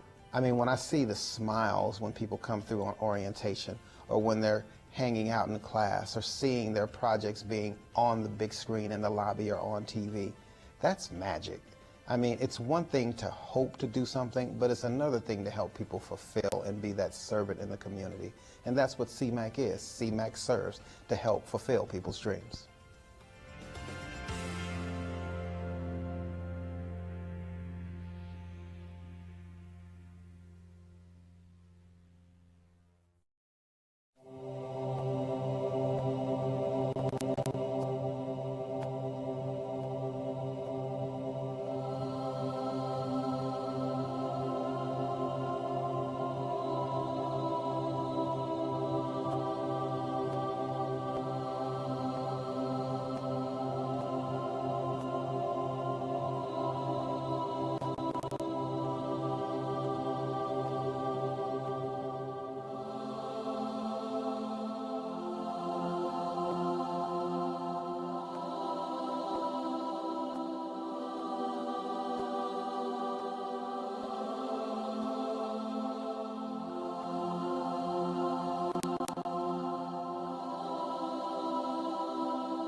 This is how you say, "It's going to be okay," to someone who just lost everything. That yes, we'll find you somewhere to stay. And yes, your children will have breakfast. Every 8 minutes, the Red Cross responds to a disaster and makes this promise. Help us keep it. For more than 100 years, American Humane Association has been teaching kids to be kind to animals. Those in our homes, on the farms, on the silver screen, and wildlife conservation, caring for the world's vanishing creatures. But we can't do it alone. Visit kindness100.org to find ways to teach kids how they can make a more caring, compassionate, and humane world for all of us. And before we keep going, be patient. Welcome back to Sunnyside Stadium. I'm Fred Clark. Jojo Reyes will be joining me momentarily. I believe he's having some regularity issues right now. And until he returns, well, the Rough Riders are back on the field. And that first half really surprised us. Fresno High, they showed a lot of emotion early on. And I think what really hurt them, right off the bat, they couldn't move the football. They punted away. Roosevelt took it 60 yards for a touchdown. Before they had even run an offensive play, the Rough Riders are up 8-0. Fresno High was able to come back and score, but they couldn't convert the extra point. And then Roosevelt built on that, and they have had all of the momentum. The one thing that has slowed the Rough Riders a bit is Howard Maxwell, their outstanding tailback. He came off the field, looked like a rather severe ankle or knee injury. Well, it was the ankle, and he was yet to return to the field of play. He came out just a little while ago. He's heavily taped, but I don't know if they're going to want to use him anymore tonight or not. They have a 17-point lead, and Fresno High has really hurt themselves, as JoJo and I were talking about. When you give up a couple of big plays for touchdowns, it really can come back to bite you. And this is what happened. They gave up that early punt return, and then just with less than a minute to go in the first half, Fresno High was moving the ball. They still had a ways to go. They're about the 40-yard line. And their flashy quarterback, John LaRue, ran out of room. He was trying to make a play, maybe held the ball a little bit too long, got hit, fumbled. Rough Riders picked it up and took it all the way for the score. And that really changed the complexion of things. Roosevelt was still sitting on a 9-point lead, but when you were able to score like this right before the half, then you have the ball to start the second half. Things are just going good for the Rough Riders. They came out for the second half. They charged out of their tunnel. They're fired up. When Fresno High came out of their locker room, it looked like they were just coming out, hoping that the second half would be over quickly. That somehow they're going to have to try and get the momentum, get a hold of themselves before the game gets totally out of hand. And right. JoJo was talking about a few of your physical ailments where you were gone, and we did some first half recap. And getting the sweatshirt off, I feel so much better up here now. Oh, hey, me too. You know, I'm sorry I'm late, but I just ran into a couple players. And so it was funny because it was all those things that we talked about as players, and now they're in their 30s, and they're reflecting. We're just like talking a whole bunch of old stuff right there, and saw some old coaches that came up. It was going down memory lane over here at the pit game. Well, when you see some of your old players, and now they're raising their own families, right, and deep into adulthood, and you talk about the old times, it makes you forget about running gassers, doing grass drills, We're and how just they talking about that. Yeah, how they used to hate you in August. Yeah, they talked about how I made them eat bananas. And then so one of the things, like, I would say, because you guys didn't eat. You guys, I had to bring banana. It was a cheap way to get stuff in your bellies. But more importantly, what we always talked about, even when they were players, and any other past player that I've seen, is that you're not going to remember what we tell you, and it's not going to mean much to you, truly, not until 10 years later. And so and Julian, love that kid, man. I had some great stories about him, but he was just reaffirming that right now, because he's at that age where you're constantly just reflecting back to your experiences with your football coaches or your good times at school. Yeah. Mm-hmm. Yeah. Well, some of the things you learn, and Nick Papagni and I have talked about things like this because we both have had coaches when we were younger, and it was a different time back then. I'm not saying it was better, it was just different because we had coaches that were absolute tyrants. All right, run through a wall. Don't ask why. Yeah, and they would administer corporal punishment to us. But back then, that's how it was. And but I look at things like this, and I look at one coach back in particular. He was so mean. He'd be in prison for what he did then, but we didn't know any better. And you look back at it now with fondness. As I've heard you talk about a couple of your coaches. Oh yeah, they were hard on me, but Yes. they balanced it out. They were the first ones to pick me up and challenge me. Yes. As a young man, you need that. Well, let's get ready to start the second half. Pantoya's lined up to kick off for the Warriors, and they're going to kick it deep. Deep kick, let it go. Smart move. It's going to go into the end zone, and although I would have went off with the onside kick, when you can have a kicker put it in the end zone at the high school level, make that team go 80 yards on you. Oh yes. Don't pooch it yes. and let him go 55 or 60. Make him go 80. He's shown he can kick that dart right now. Let him go. Kick it. I'm not sure what the whole purpose was with that pooch kick. I'm not exactly sure, but there had to be a rhyme and reason for it. I've talked to a lot of coaches about it, and I'm still not satisfied. Oh. Your two inside linebackers are ready to rock and roll over there. I see Lujan, and then I also see Reeves. Expect something big. If something's going to be run up the middle, someone's going to get hit. Well, the Warriors are going to have to make a statement on defense this possession. Right. I don't see Maxwell in the background. No, he's heavily taped, but he's still on the sidelines, and I applaud that.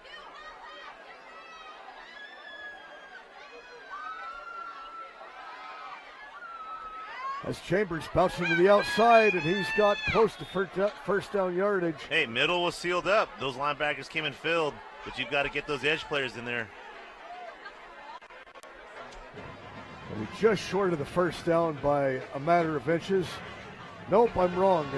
He does have first down yardage right at the 30-yard line. And Isaiah Chambers, I think initially was going to hit in between the tackles, saw what was happening, bounced outside, got first down yardage. Well, when you're that fast, you can do that. That I wouldn't know. Another run up the middle. Oh, and he found a hole. Blew it through, and he's got a big gain down inside Warrior territory, knocked out of bounds inside the 40-yard line. Yeah, and that was huge. That was a huge gain.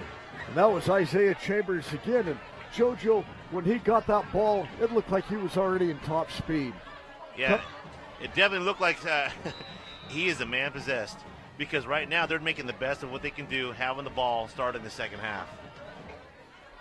That's a great way to stop a defense. That's right what the Warriors did not need.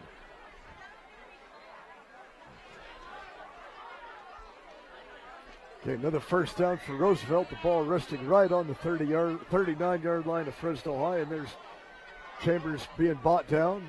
Nice De La replay. Rosa back to He has pass. the option. Little swing pass out to Carrillo. Carrillo's got some yardage. He's down. He's inside the 30, down to the 25-yard line for another Rough Rider first down. And Esteban Carrillo was going to make somebody pay for getting in his way. Yeah, Roosevelt has drank the juice. They have drinking the juice, and it is on. They're feeling it right now. Oh, yeah.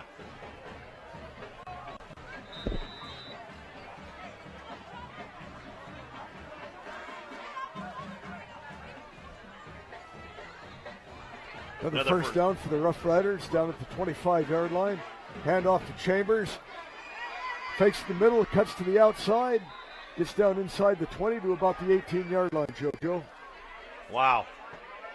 I didn't expect this from the Roosevelt Rough Riders so soon. I thought they were going to come and kind of cruise a little bit, but they're coming out with fire, and it's definitely showing right now. Yeah, there's no tentativeness in them, is there? Nope. Not at all. Hands on the hips already on the Fresno High defense. Let's see if they can capitalize with 3 wide. Wouldn't doubt it, just running up the gut again. Oh, Maxwell's back in the game. Oh, I thought he was Sure taped is. up. I did too. He took the tape off. Now he took out the magic tape. I don't know. He was limping real bad even deep into the second quarter on the sidelines. A lot of the times when you lose your bread and butter, man, it really kills the momentum. But Oh, I agree. the Rough Riders would have I none agree. of it. No, they just reloaded. Yeah, and I thought I saw him heavily taped on the ankle when he came out, even on the outside of the boot.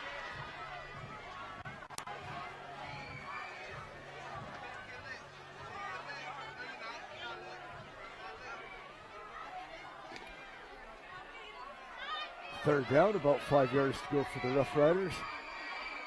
De La Rosa rolls to his left. He has a man open. He's got the first down. He's inside. Oh, He's down almost so to the goal close. line. You know, let's hand it to De La Rosa right now. A lot of patience. He's been throwing that ball on point. Letting his athletes be athletes.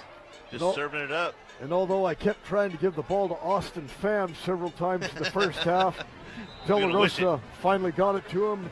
First down yardage right at the 1 yard line. Pham was trying to fight his way in. Didn't quite happen. Yeah, if you're the Roosevelt side right now and you're Roosevelt fans, you've got to be feeling pretty good about yourself right about now. Oh, no doubt.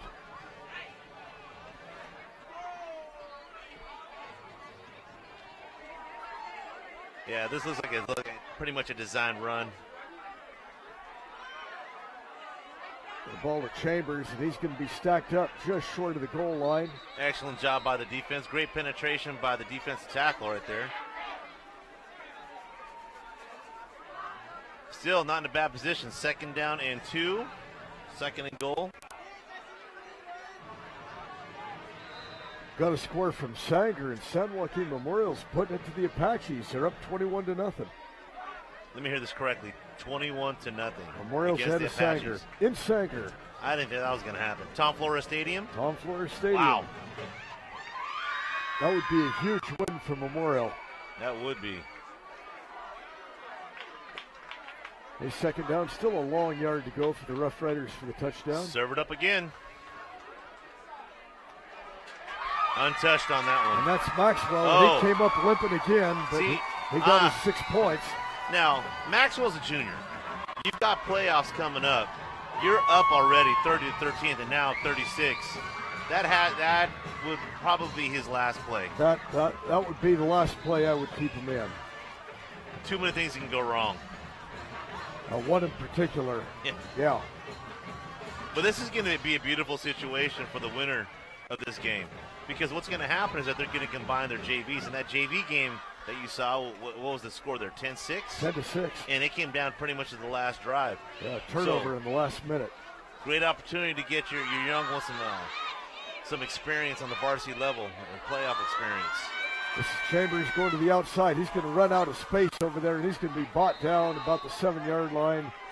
The extra point is no good. A look at the scoreboard, and the Rough Riders took 4.5 minutes off of the clock, went 80 yards, put 6 on. Roosevelt 36, Fresno High 13.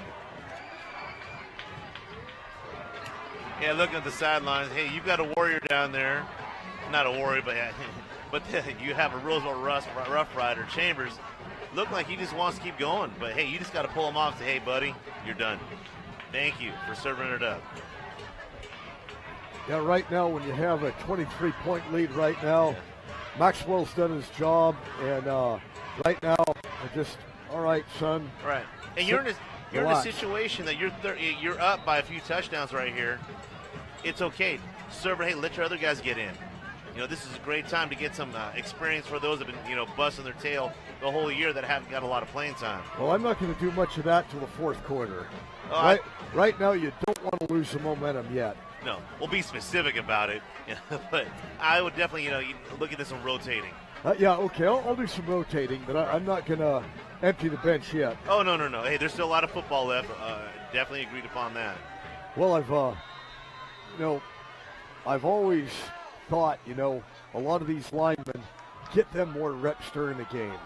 That's the only way they're going to learn. And that's a late hit. Pooch kicking. Yeah, there's no need for that. No, you already have him pinned down to about the 22-yard line. Yeah, Andre Bowers came in. It'd be safe to say that he slipped, but he didn't slip. But see, those are the things right now you don't want. No. You get that, you start chipping away, you're 2 plays away from making something big happen. Yeah, sloppy mistakes.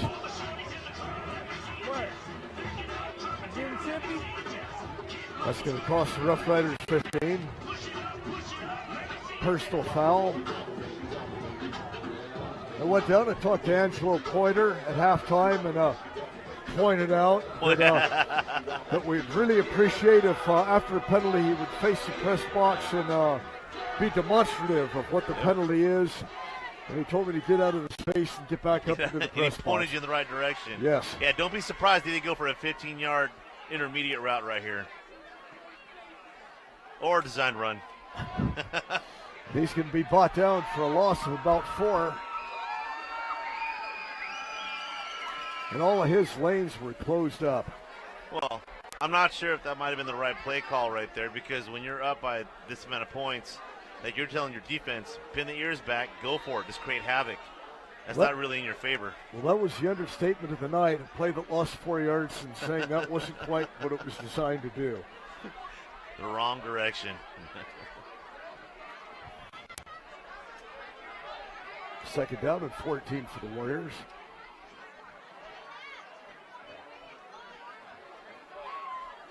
Handoff, I think this is Hinton.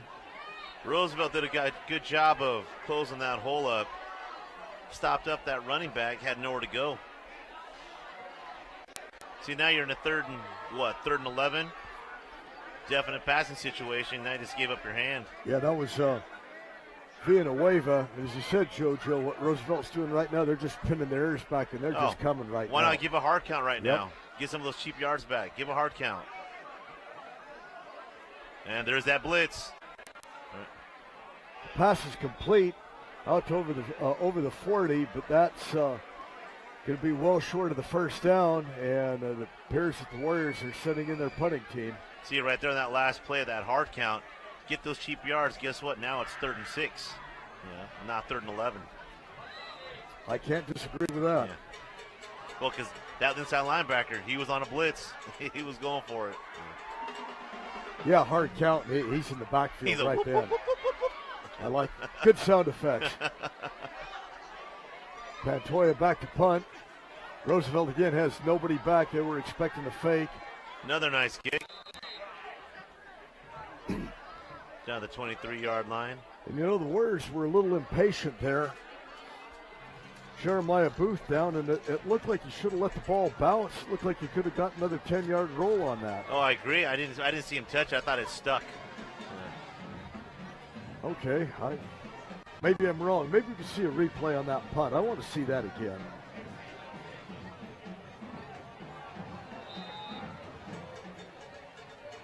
Atnoff Harris, he is just telling his guys, all right, let's keep playing hard. Keep playing hard. Don't let up.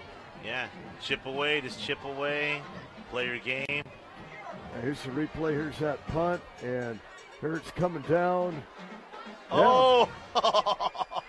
Back to the outside. There's you got to wrap up again, and he's going to get big yardage up to about the 40-yard line. Instead of a 3-yard play, ended up becoming a 15-yard play. And I think I heard the words failure to wrap up. Failure to wrap up. Would you like to go into detail on that? Wrap up. Use those arms. Use those arms and that body that the Lord gave you. Hey, they got there in a hurry. I'll give them that. Good gain of 18 yards. Ball up to the 38-yard line. Clock continuing to move. 5 minutes and 10 seconds left in this third quarter. Switch the running backs. Maxwell back in the game. And he's brought down for a loss of about a yard. Looks like he had enough of that. Chambers coming back. Yeah, Maxwell's still hobbling off the field, and he doesn't have that, explosive first step when he's got that ankle hobbling. He wants to keep playing. I enjoy his competitive fire. Yeah, but wanting and doing are two different things. No doubt about it. Yep. This is where the coach. I want $1 million. Yeah, it ain't happening. It ain't happening right now. This is where the coaching staff has got to step in. Be smart. They just called that a zero sum. 2nd and 10. De La Rosa back to pass, looking for his little outlet valve. No, that's intentional ground. There's nobody in that area. Well, You got right here is man coming out. He was his outlet. 7? 11. 11. That was Carrillo, and he was open, and there's enough. Well, I watch. I okay, bet you they might say it. let's see if we because have he a was delayed way out flag. there. Yeah.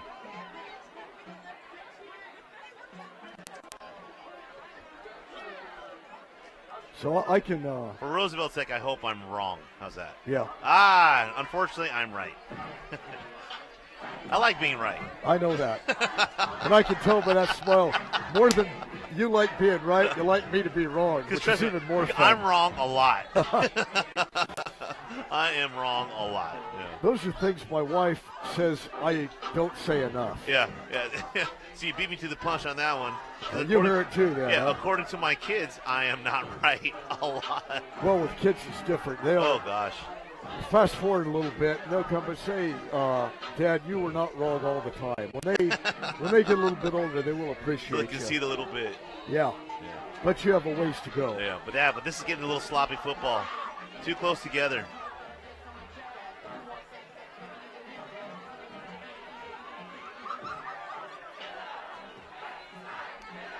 Oh, look for a deep pass here.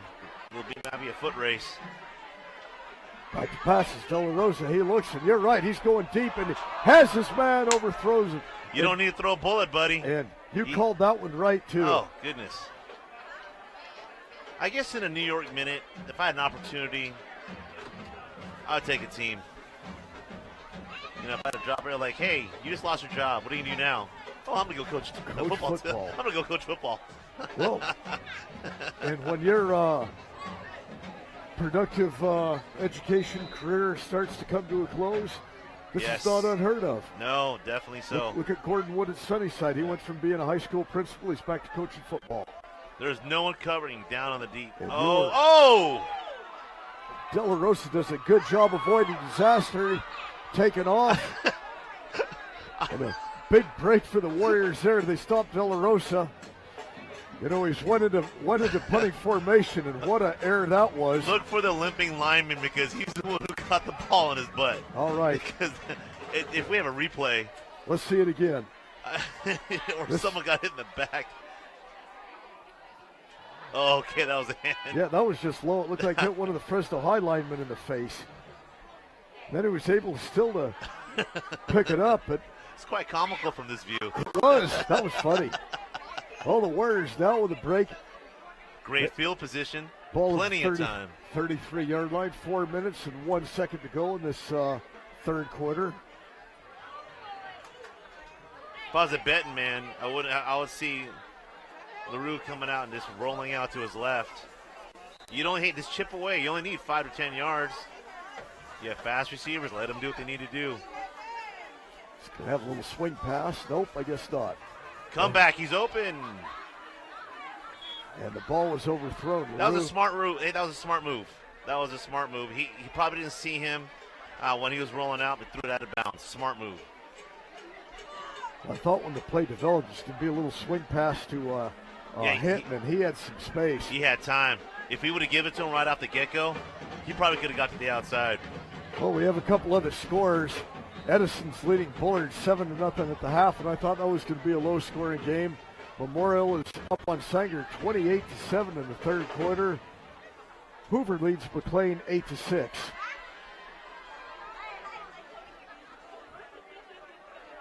In the second quarter. Kayla Huru back. Decides to take off running. He's down. He's got first down yardage. Got about the 25-yard line. Depending on the spot, it's going to be first down yardage. And they have signaled it so. And it's a first down.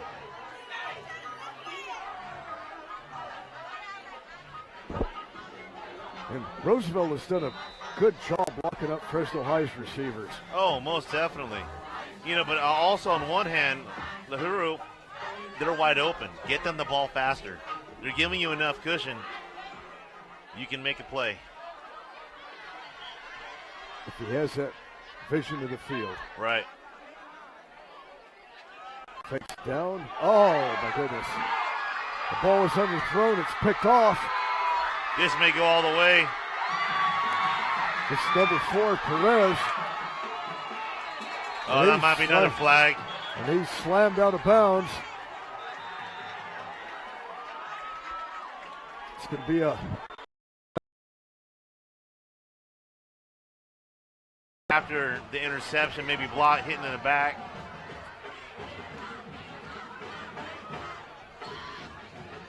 The interception is going to stand. Fresno High's defense is out on the field. Interception.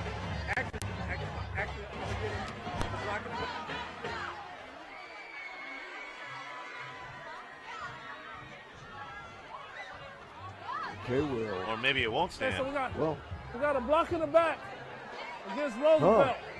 But it is Roosevelt's ball. Okay, a legal First down. block in the back. That's going to be on the Rough Riders. He's going to take it back 15, but the play will stand. Roosevelt's offense is on the field. The ball's going to go back to the 34-yard line.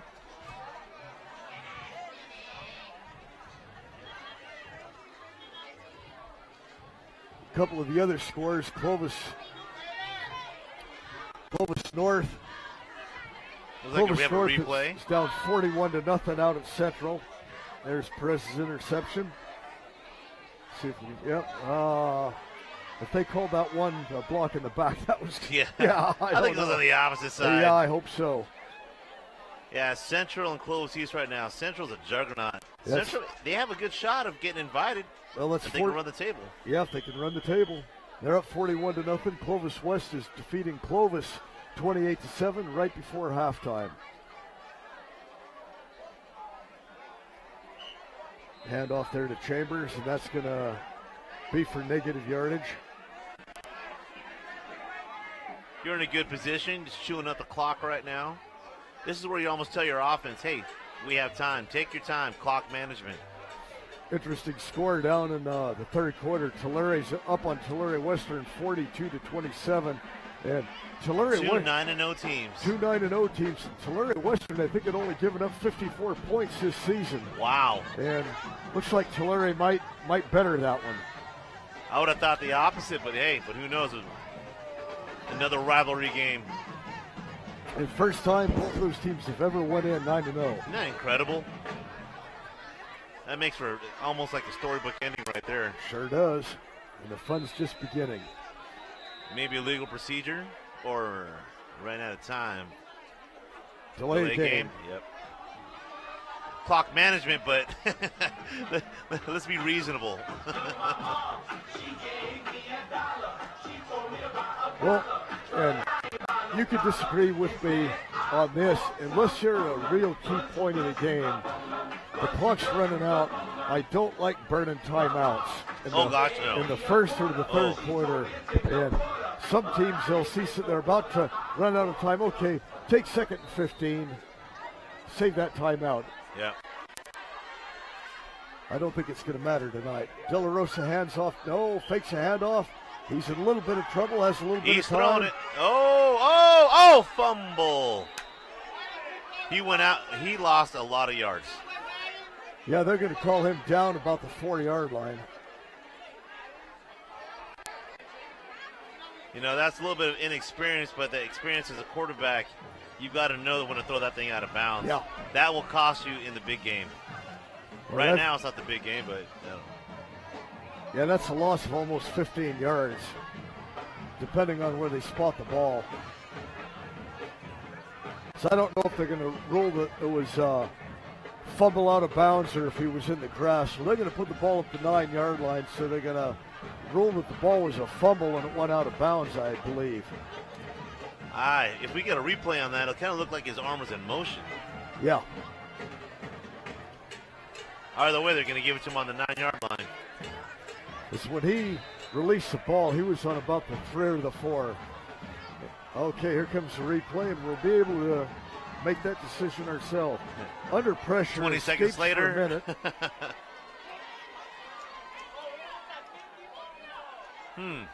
I don't. I'd call that a fumble. I would say a fumble as well, Fred. But he fumbled it forward, saved him a few Run yards. up the gut. 3rd and 26. And Chambers gains a yard. So that brings up 4th down and I'd say 26 yards to go. And Roosevelt's last punt was pretty interesting. Let's see if they can top that. That was hard to contain myself right there. And one criticism I have about their punting game, when your punter is only 10 yards behind the line of scrimmage, you're asking for problems. Right. But he can get back further. It's okay. Yes, he can. Give yourself some depth. But they've been doing this all season. He's only been 10 to 12 yards behind. You need to be back 15. Oh, wow. Oh. Pick it up and run. Oh! In my heart. Yeah, that's what he's telling himself right now. I should have picked up the ball and ran it. And the ball rolls dead at the 28, so we had a 19-yard punt. You know who's the best at that? I still love watching is Edison. I used to love watching them to see a punt. Look at the ball, last second, pick it up, and scamper a good 15, 20 yards on somebody. Or get drilled. Clifton Smith did that one time. Oh, jeez. Phenomenal roll. Yeah. Oh, yes. Yeah. Clifton Smith. Yep. I haven't heard that name in a long time. Maybe I'll fire it at you again before the night's out. Hey, nothing wrong right here. Throw it. Okay, first down for the Warriors at the Roosevelt 28-yard line. Back to pass, LaHuru, and he had Villanueva on a little delayed screen, and he couldn't hold on to the ball. He had some blockers in front of him and some room to run. Yes, he did. That middle screen didn't exactly pan out how he wanted to. Hey, but good job to the lineman there. A minute and 11 seconds left in this third quarter. 36-13, Roosevelt lead. And I think we can say with a great deal of sincerity, the game's getting a little sloppy now. Yes.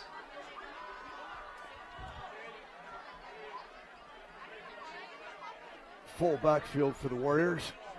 LaHuru hands off to Hinton. He's going to fight forward for about 2 yards. Brings on a 3rd down and 7, 3rd down and 8. Now Hinton's limping off the field. It appears to be an ankle.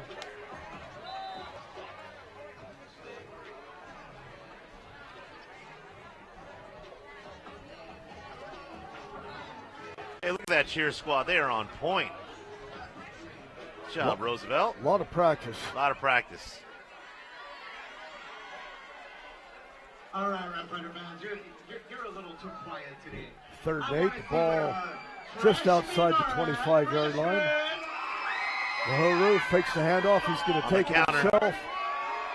Solo counter right there. And he's going to be stopped short of the first down by about 4 yards. But right now, anytime that you're in Roosevelt territory, it's going to be 4 down. And JoJo, that's going to be the last play of this third quarter. Yeah, this is all 4 down territory right here. And that is the end of the third quarter. A look at the scoreboard. Roosevelt 36, Fresno High 13. And the Warriors have their work cut out for them. Right. Roosevelt is definitely in command of this game. You know, now fourth quarter is a good time. Look, we've seen this a few weeks ago, especially with Fresno High, when Fresno High played Hoover. Don't get sloppy. Because this is going to transfer back some way, shape, or form. And this is one of the things that really does drive coaches crazy. Is Joe Marquez, we got together, talked a little bit after that Hoover game. They were ahead, 19-0 after 6 minutes of game time. Hoover hadn't scored a first down yet. The only thing that was in doubt is when it was going to be going to the running clock in the second half, and things just got sloppy. But when you know that you're going to win the game, it takes the edge off, and then the other team's frustrated because they're already down by 3 touchdowns, and they're circling the drain, and it's going to be a long night for everybody. Yeah, I definitely agree with that.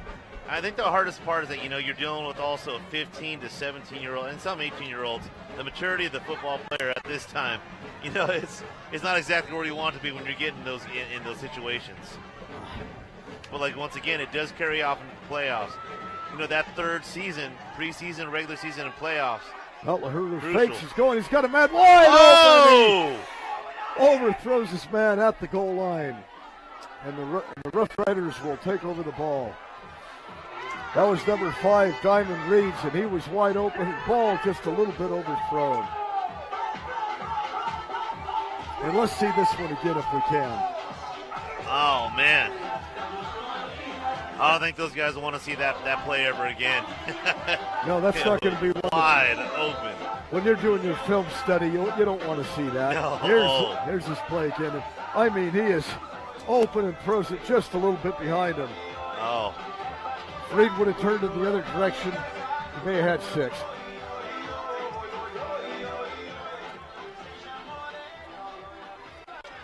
Now the Rough Riders with the ball, 1st and 10 at their own 22-yard line. De La Rosa hands off to Chambers, goes over the right side, works his way up to the 25-yard line, gain of about 3.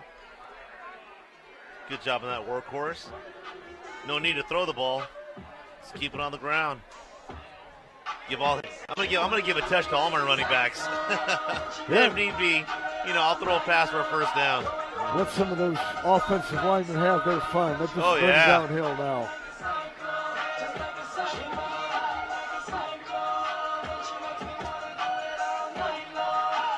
Some of those offensive linemen on your air raid teams that have to pass block all the time, it gets so frustrating. But they love just getting down and doing that run game. Yeah, just getting down and dirty. Oh, on a keep. Fakes to Chambers. De La Rosa goes over the right side. He's over the 35-yard line, out of bounds. It's going to be first down for the Rough Riders. That's the second time we've seen De La Rosa take off and make a decent game. Yes, indeed. That was a nice fake, too, because it had us jocked out for a minute. Yeah, I'm not sure that was designed to get that first down, but it was designed to get some type of yardage, which was good, make it more manageable. Now, hey, let's keep it on the ground. And keep that clock moving.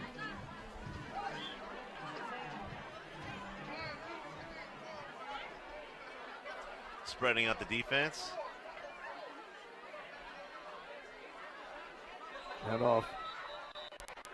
The Warriors are just, they're trying to go after that football right now, force a turnover. As soon as there's contact, Chambers put everything he had, hold on to that. Keanu Holloman did a nice job of trying to strip that ball. Good awareness of where he's at. Well, once somebody has got the tackle made or getting ready to bring him down, that's when you go for the ball. Oh, yeah, 2-on-1. A 2-on-1. Wrap him up, the other one strips.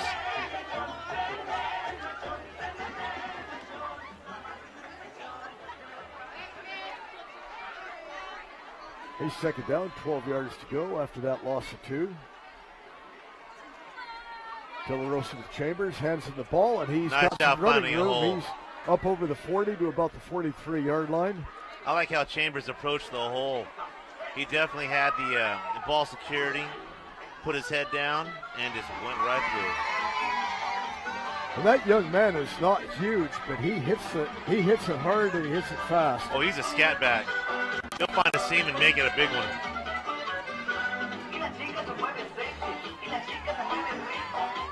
Sounds like a little fiesta time there, Mr. Clark. Yeah, they're having a good time down there.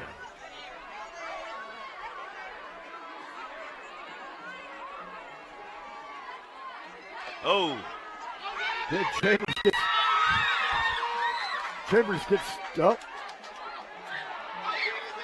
gets hit by his own man, pushes back, and then he's able to get around and get first down yardage, and then we have a little bit of fun over here on the sidelines.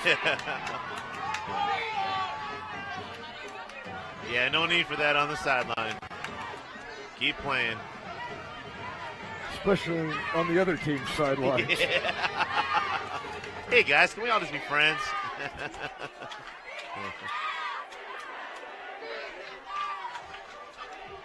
I thought the first down yardage for Roosevelt, I wouldn't have been surprised if I would have seen the flag there initially, and didn't happen. No, I think the umpires just wanted to get this thing rolling. Well, first down, the ball at the 49-yard line in Roosevelt territory. Hand off to Chambers again. Fights his way down to the Fresno High 45. Gain of about 6. Keeps that clock moving. We're under 9 minutes at 8:49 to go in this football game. We play the Warriors. Just for practice. Just for fun. Central just having their way with Clovis East. It's 54-0. You know, Clovis East, they'll get some W's next year. Yeah. They'll get W's next year. It's Right. still a couple lumps to take right now going 0-10, but they'll get some next year. Ryan Reynolds is a right man to bring in for that program. He's got the support system. It just a matter of getting the players and the systems in place. 2nd and 5, whistle blows. I think the Rough Riders may have moved. Or the Rough Riders delayed. Yeah, the one thing when you want to do with clock management is that you don't want to get too sloppy. Because when you're in a rhythm, you can be in a rhythm, but if you go too slow, it takes you out of that rhythm. Yeah, you have a 2nd and 5. Well, now it's 2nd and 10, but they knocked almost 45 seconds off the clock, too.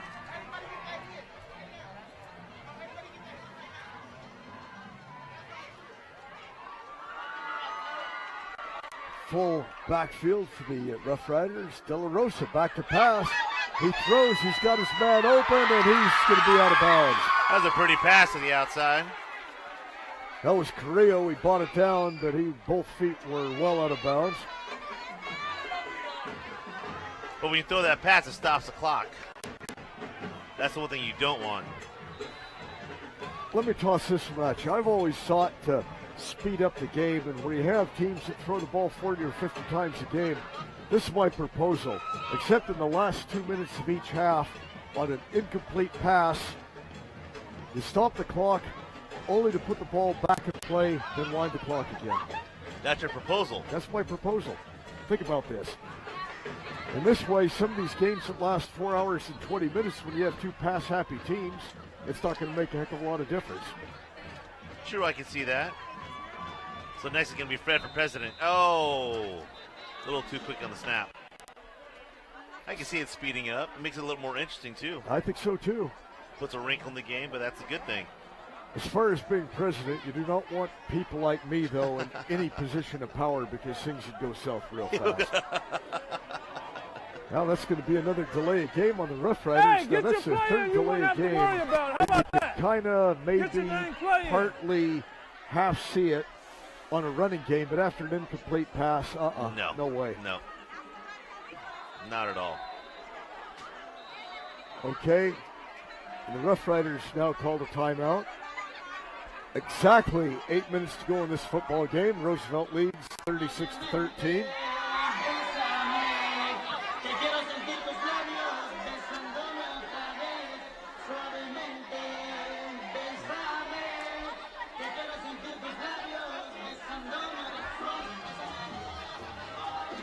We'll look at a couple other scores. Madera at halftime is leading Madera South 35-20, which surprises me a little Madera bit. South. So the Stallions, it looks like they've been able to put 3 touchdowns on the board. A very tough year for our friend Matt Johnson. This Yes. looks like they're going to be 1-9, and with a 1-9 record, he said his Stallions will not be in the playoffs, which I applaud.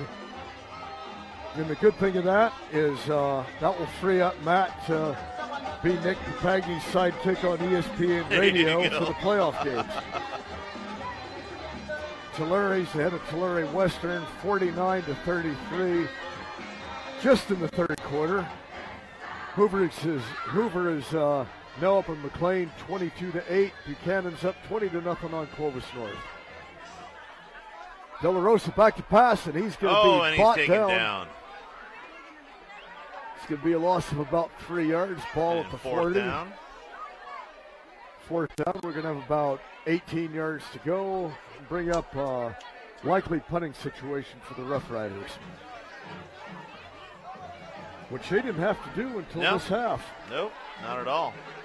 You know, going to the playoffs with a losing record, I know. Hey, I was not the most favorite person doing that, but at the same time, to me, that's an extra game. Building, our stamp. Well, I think it depends on the psyche of your team at the time. Right. Let's get back to this after the punt. And Remember you were talking about that earlier. And De La Rosa's going to run for his life and throw an incomplete pass. When you're 10 yards back, you don't give yourself enough time. Okay, now we have a change. Let's get back to that. Yeah. So then, looking at it, if we were an established football team and we had a losing record, by no means are we touching anything with the playoffs. But there was only one way to go butt up at Roosevelt at the time, and you've got to figure out your identity. And to me, I already knew that my seniors and juniors, I only had one more year with them, so I'm really trying to groom my freshmen and my sophomores. So that's just a part of the building process, and the only way to really get that into them and having them get an experience was a playoff game. Now, granted, the last year we did it, we had a real good chance of beating Washington Union when that ebb on feathers. But yeah, it's the maturity of the team at that point is, that's crucial in itself. Well, Hurley takes the ball. He's going to be stopped for about a 1 yard gain going off to the right. Yeah. I don't disagree with that. Yeah. If your players are enthusiastic, but if that last week before your last game, if everybody's just kind of looking to mail it in right then, that's where it's like, okay, you cut your losses. But when you're trying to build an identity and you think these guys, hey, they're going to get fired up, they're going to have a chance to play one more time. But we wouldn't give to do that right now. Oh, yeah. Okay, second down, 9 yards to go. Uhuru back to pass, rolling to his right. And it's a little short. Thrown on a bounce. Because even the previous year we went to Tehachapi and they had a really good team for Division III, and I think they took it that year. But we were with them for the second half. But they froze us out because we're not used to the freezing weather. That was wasn't that 49-33? Yeah. Oh, hey, nice day. Great memory. Well, and I can't remember anything important, but I can remember football games 15 years ago. So you're playing at over 4,000 feet in the ice. Right. So, and the thing is, you're trying to show these guys, hey, look, this is what you can accomplish. You can do this. But and it did trickle down to the young ones, and that was a good move. Well taken. Okay, back to pass. Uhuru again. Nice pass. Has his man open, just got to catch those. A little overthrown.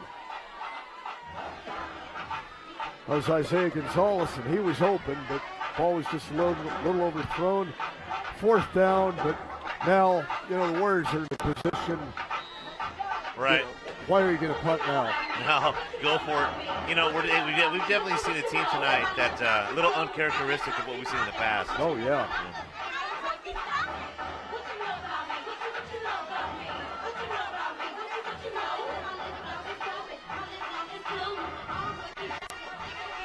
Okay, fourth down for the Warriors. 9 yards to go at the 40-yard line. Uhuru rolling to his right. Looking, Smart he's got move. a man open. And there it is. Okay, they're going to throw pass interference. The ball was 10 yards over his head. Unsportsmanlike conduct. Okay, I can see that. Yeah, that was uncalled for. Let's see what they call here. That one, coach has a right reason to come out of his seat. That ball was uncatchable. Defenseless receiver in the air, knocks him down. Okay, let's see if we can see that again. Yeah, I think you just saw me said defenseless.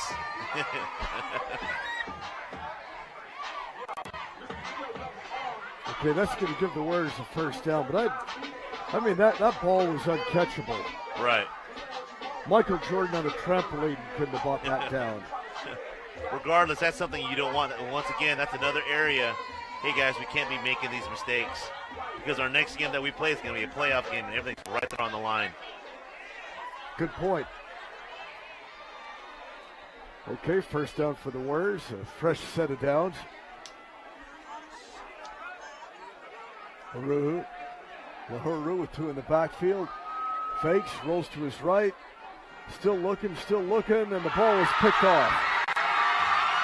And one block, and he's got some room.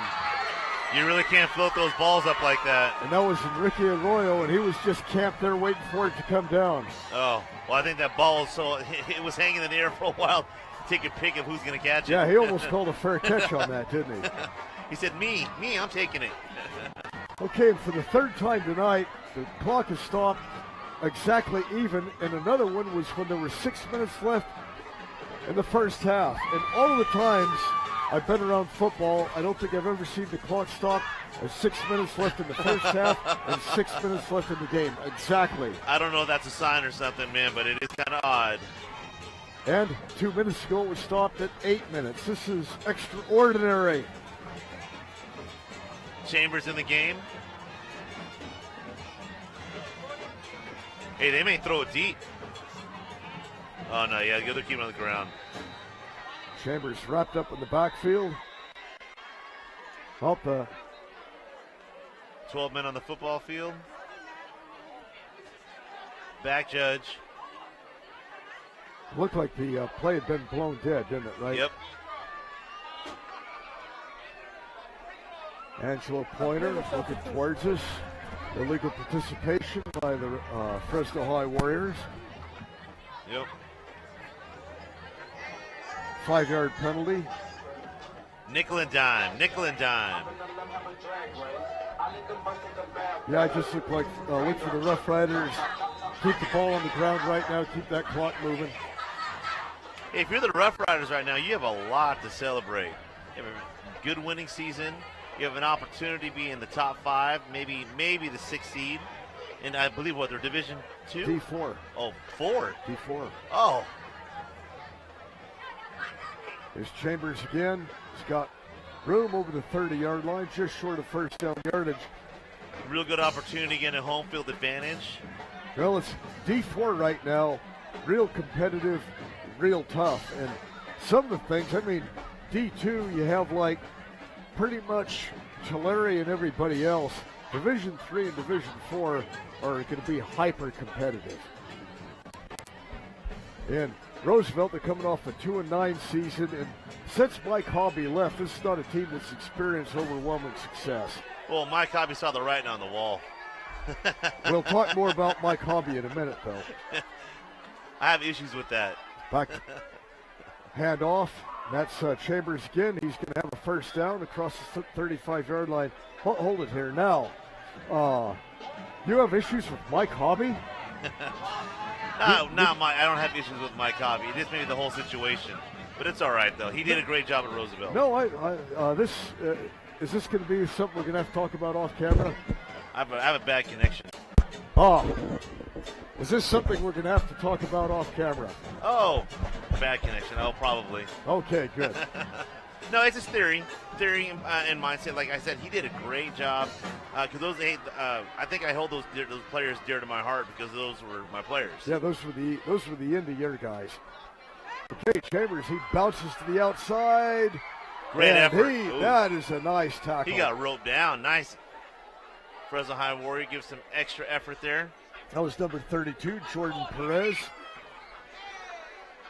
And you get a hold of one of those ankles, and he's not going anywhere. If you hold on, yeah, that's tight scary. enough. Yep. Well, that's scary for me when someone grabs you low. A twist here, a plant there. Keep you out a couple weeks. However, if you're trying to tackle and you can wrap the ankles and roll, you're bringing your man down. Mm-hmm. The game has evolved in a lot of different ways, especially defensively, to make it safer. How we taught tackling, about 10 years ago, still is the same, but a lot of different ways you can get the job done and even be safer. That pass is just incomplete. Looked like he had a man open, and the ball appeared to have been tipped just before the reception. It's going to bring up 3rd and 11. Ball still at the Roosevelt 35-yard line, 3:46 to go. Hey, clock is stopped. Why not throw it again? Work on some of those other routes that you've been trying to work on. Safe lead. Go for it. And even if it's incomplete, we would have the opportunity to see that very interesting Rough Rider punting game. There's been 3 punts, and they've all been real interesting. It's designed to keep us entertained. Back to pass, De La Rosa. He took their advice. He's scanning the field. He's got a man open. Nice game. That was Joshua Williams, and he's going to be brought down about a yard short of the first down. Yeah, this is where you just hand it off to your running back. get the first down, potentially take one more play, start taking a knee. End it on a high note. Okay, I thought the ball was just inside the 45. It's just outside the 45. Oh, yeah. Good observation. Fourth down, about a yard to go. Roosevelt's going heavy in the backfield. Chambers is going to punt on 4th and 1. That really surprises me. Ball goes about 25 yards on that punt. Well, if you're Fresno High, you're going to the playoffs. You're going. Yeah. You're going to the playoffs. You may, get the higher seed. Well, with this loss, this is going to hurt the Warriors. Oh, yeah. The Warriors they're at D3, and this is going to bring them down a little bit. And if they were in D4, I would have. I don't know. In my opinion, there's not a big difference between D3 and D4 right now. Except San Joaquin Memorial, and they have no business being in D3, in my opinion. None whatsoever. Back to pass, Lahuru. Nice tackle by the Rough Riders there. About a 6-yard gain. I'm not going to editorialize too much, but I don't think Bakersfield Christian and San Joaquin Memorial, who can recruit, have any business being in D3. Yeah, your parochial schools that have the opportunity to, to branch out and get their fingers everywhere. Yeah. Yeah. So, I mean, I still haven't heard the argument that's made me change my mind on that. Second down and 4 for the Warriors. Clock continues to move, 2:20 left. Lahuru hands off to Hinton on the outside, and he's got some room. And he's good enough for a first down. He's pushed out of bounds. At the 45.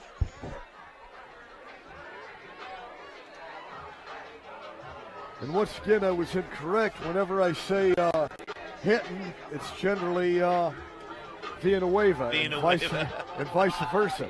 That was Villanueva showing the acceleration that he put on the Reedley Pirates last week. First down, they're right at the 45-yard line. Looks like we got some other players there on the Roosevelt side on the defense. That's good to get those guys in there. Sure is.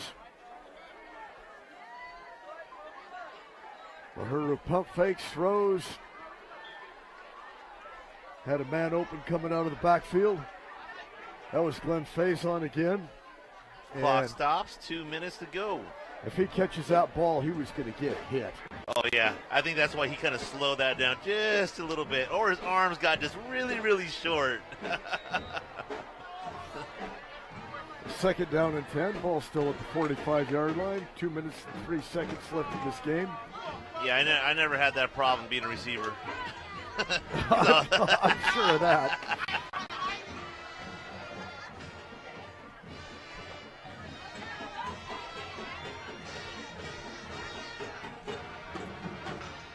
One back set. Lahuru's going to take it, go up.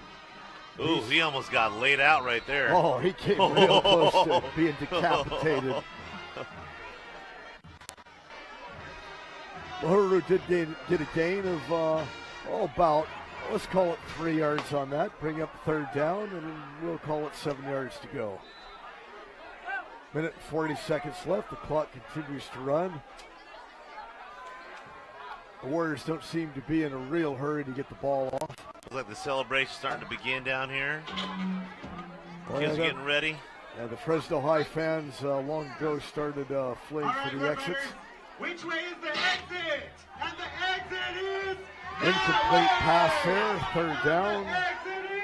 Becomes 4th and 7. And the exit is that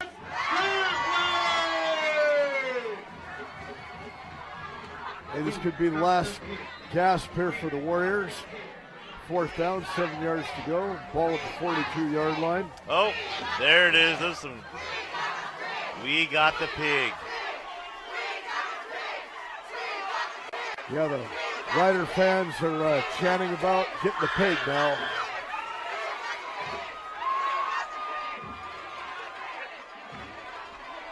That's a great feeling to have. Back to pass. Lahuru.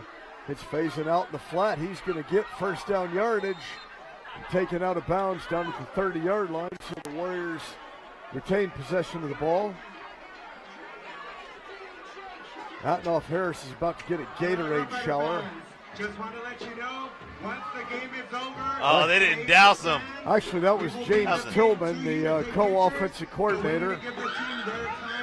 No, I'm wrong. It's Marlon Jackson, the defensive coordinator, that got wet on that. Didn't get totally doused. His headset was safe. Oh, he got lucky.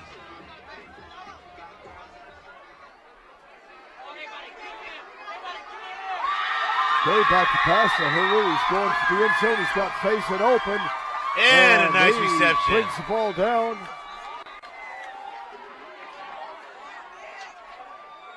Brings the ball down inside the 2-yard line. The Warriors going to have a chance to get in the end zone one more time. Called his number again. Faison did a good job bringing that down. He was well covered. And here comes another bat.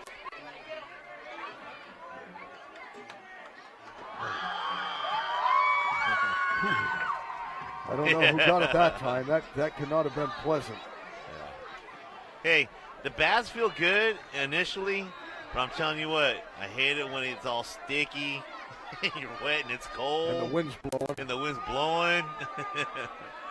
First and goal for the Warriors inside the 2-yard line. And Lahuru's going to almost to get it just stuck the ball in at the last second. Just enough.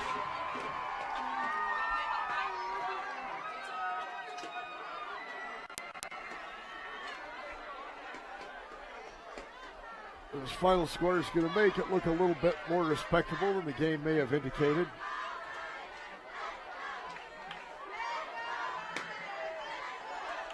Well, looking at it, I wouldn't take Fresno High totally out of it. And tonight just wasn't their night. No. It just wasn't their night. They were misfiring from the get-go tonight. Their JV team can actually help them. I've seen some of their players on their JV that actually play varsity. Well, they've I saw the freshman team yesterday. Fresno High's freshman team beat Roosevelt 22-0. And they had a quarterback who was also a defensive end. Don't know the young man's name, number 10. Jamarcus Russell? he was definitely a man among boys out there. Yeah. As Roosevelt just could not stop him. I think they could have really run the score up just by giving him the ball every play. You know, if I'm Coach Marquez, this is a great opportunity. It is up, and it is good. It's the third season. Mm-hmm. Your team actually changes. And for programs like this and for like us right here, the program changes because you can add a player where you had a gap, and that you can just, even though it maybe you're not your the best possible person, it's still another person you can put in there, and it just changes that dynamics. Well, you look at Fresno High, and realistically, this was destined to be a building year for them. 2 years ago, they won 11 games.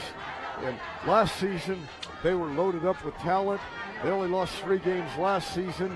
They had a playoff exit that did surprise me a little bit. But they lost to Sunnyside, they lost to Sanger, and then they lost in the playoffs.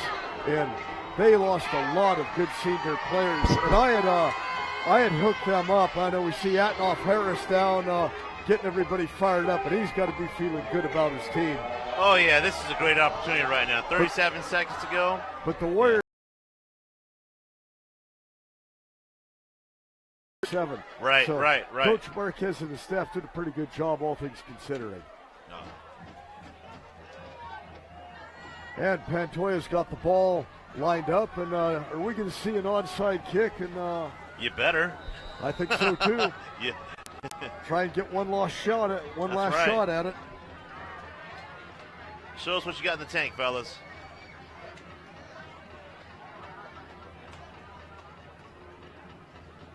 And the Rough Riders do not appear to have the good hands team up on the 50 either. So let's. Oh, not a pooch kick. We have a pooch kick. The ball is down. Okay. The dreaded pooch kick. Oh, okay. That was very anticlimactic. That was, man. I was waiting for somebody to get. Me too. I'm looking at the kicker going, trying to point at someone going, I'm kicking it right at you, and it's going to bounce off you. And we're going to be there. And we're going to get the ball back. There was a Sun Bowl game when Brandon Brazil, former Edison star, when he was playing for UCLA, they were playing Northwestern in one of those alphabet bowls at the end of the season. Not once but twice, Northwestern onside kicked after getting the ball close. Brazil caught it on the bounce and went for a touchdown. Northwestern came down, scored, tried it, and he did it again. Back to back. 2 onside kicks returned for touchdowns by the same guy. Wow. See, we hang around this game long enough, we see all kinds of weird things happen. The Rough Riders take a knee. The Warriors have 2 timeouts left. They're just going to let it go, and I think that was the last play of the game.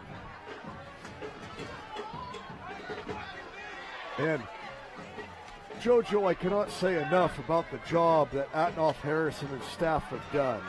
Oh, phenomenal. Phenomenal. Taking over so late in the preseason last year, having a semi-competitive team, and then this is their 7th win of the season. That was the final play of the game. The Rough Riders have reclaimed the pig. A look at the scoreboard. Roosevelt 36, Fresno High 20. But you know what's also nice is that both schools have systems that are set in place that a coach, you pull a coach in, and let's say that you lose coach right now. Systems are in place where you can reload. Like you don't have to totally rebuild. And that's what's beautiful. And that's the way it should be. Well, and there's the pig. Or a panther. One of the two. That's kind of hard to tell. Pink panther or a pig? Yep, that will be the last time a by the Warrior way, cheer squad will be that there. pig is heavy. Oh, yeah, the bronze pig? That pig is heavy. I have a picture of me and my daughters carrying that dang thing, and I'm like, oh, my God, I'm going to drop this thing. You thought you were power lifting. God, jeez, not had that moment. Yeah, that's not like that little wooden pig 20 years ago. Yeah. Time to celebrate.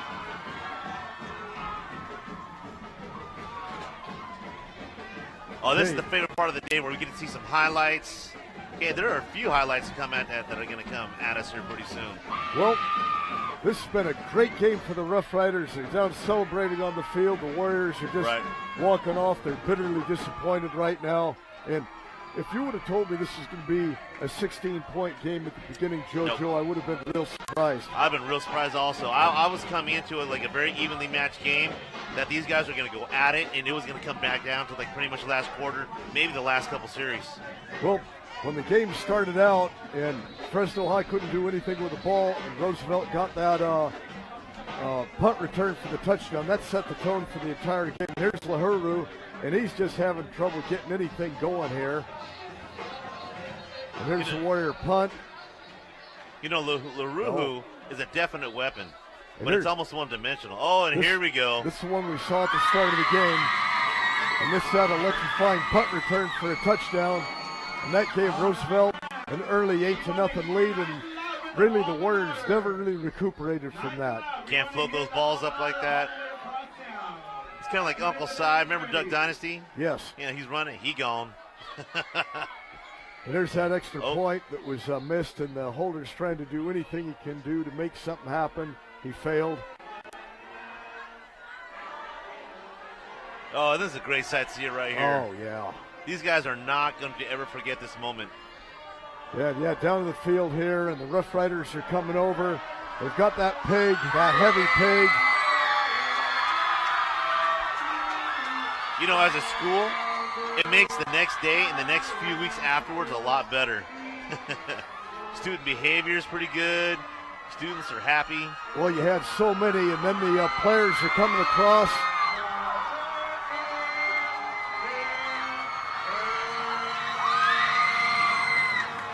Yeah, they are whooping it up down there. The pig has been held by Fresno High for a number of years now, and this is huge for this program. Great for Coach Harris and his players.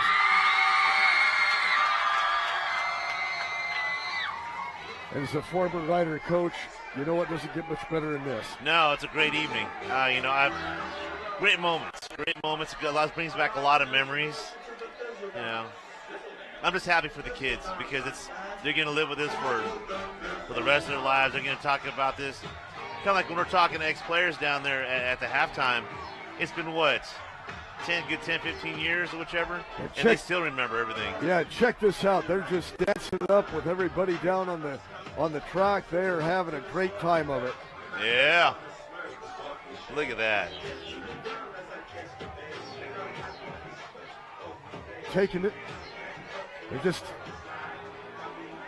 They're taking in the moment, and as we see the Rough Riders celebrating, winning that pig, the final score shows Roosevelt 36, Fresno High 20. Fred Clark for Dr. Jojo Reyes, wishing you all a very pleasant good evening. Have a good evening. Thank you very much.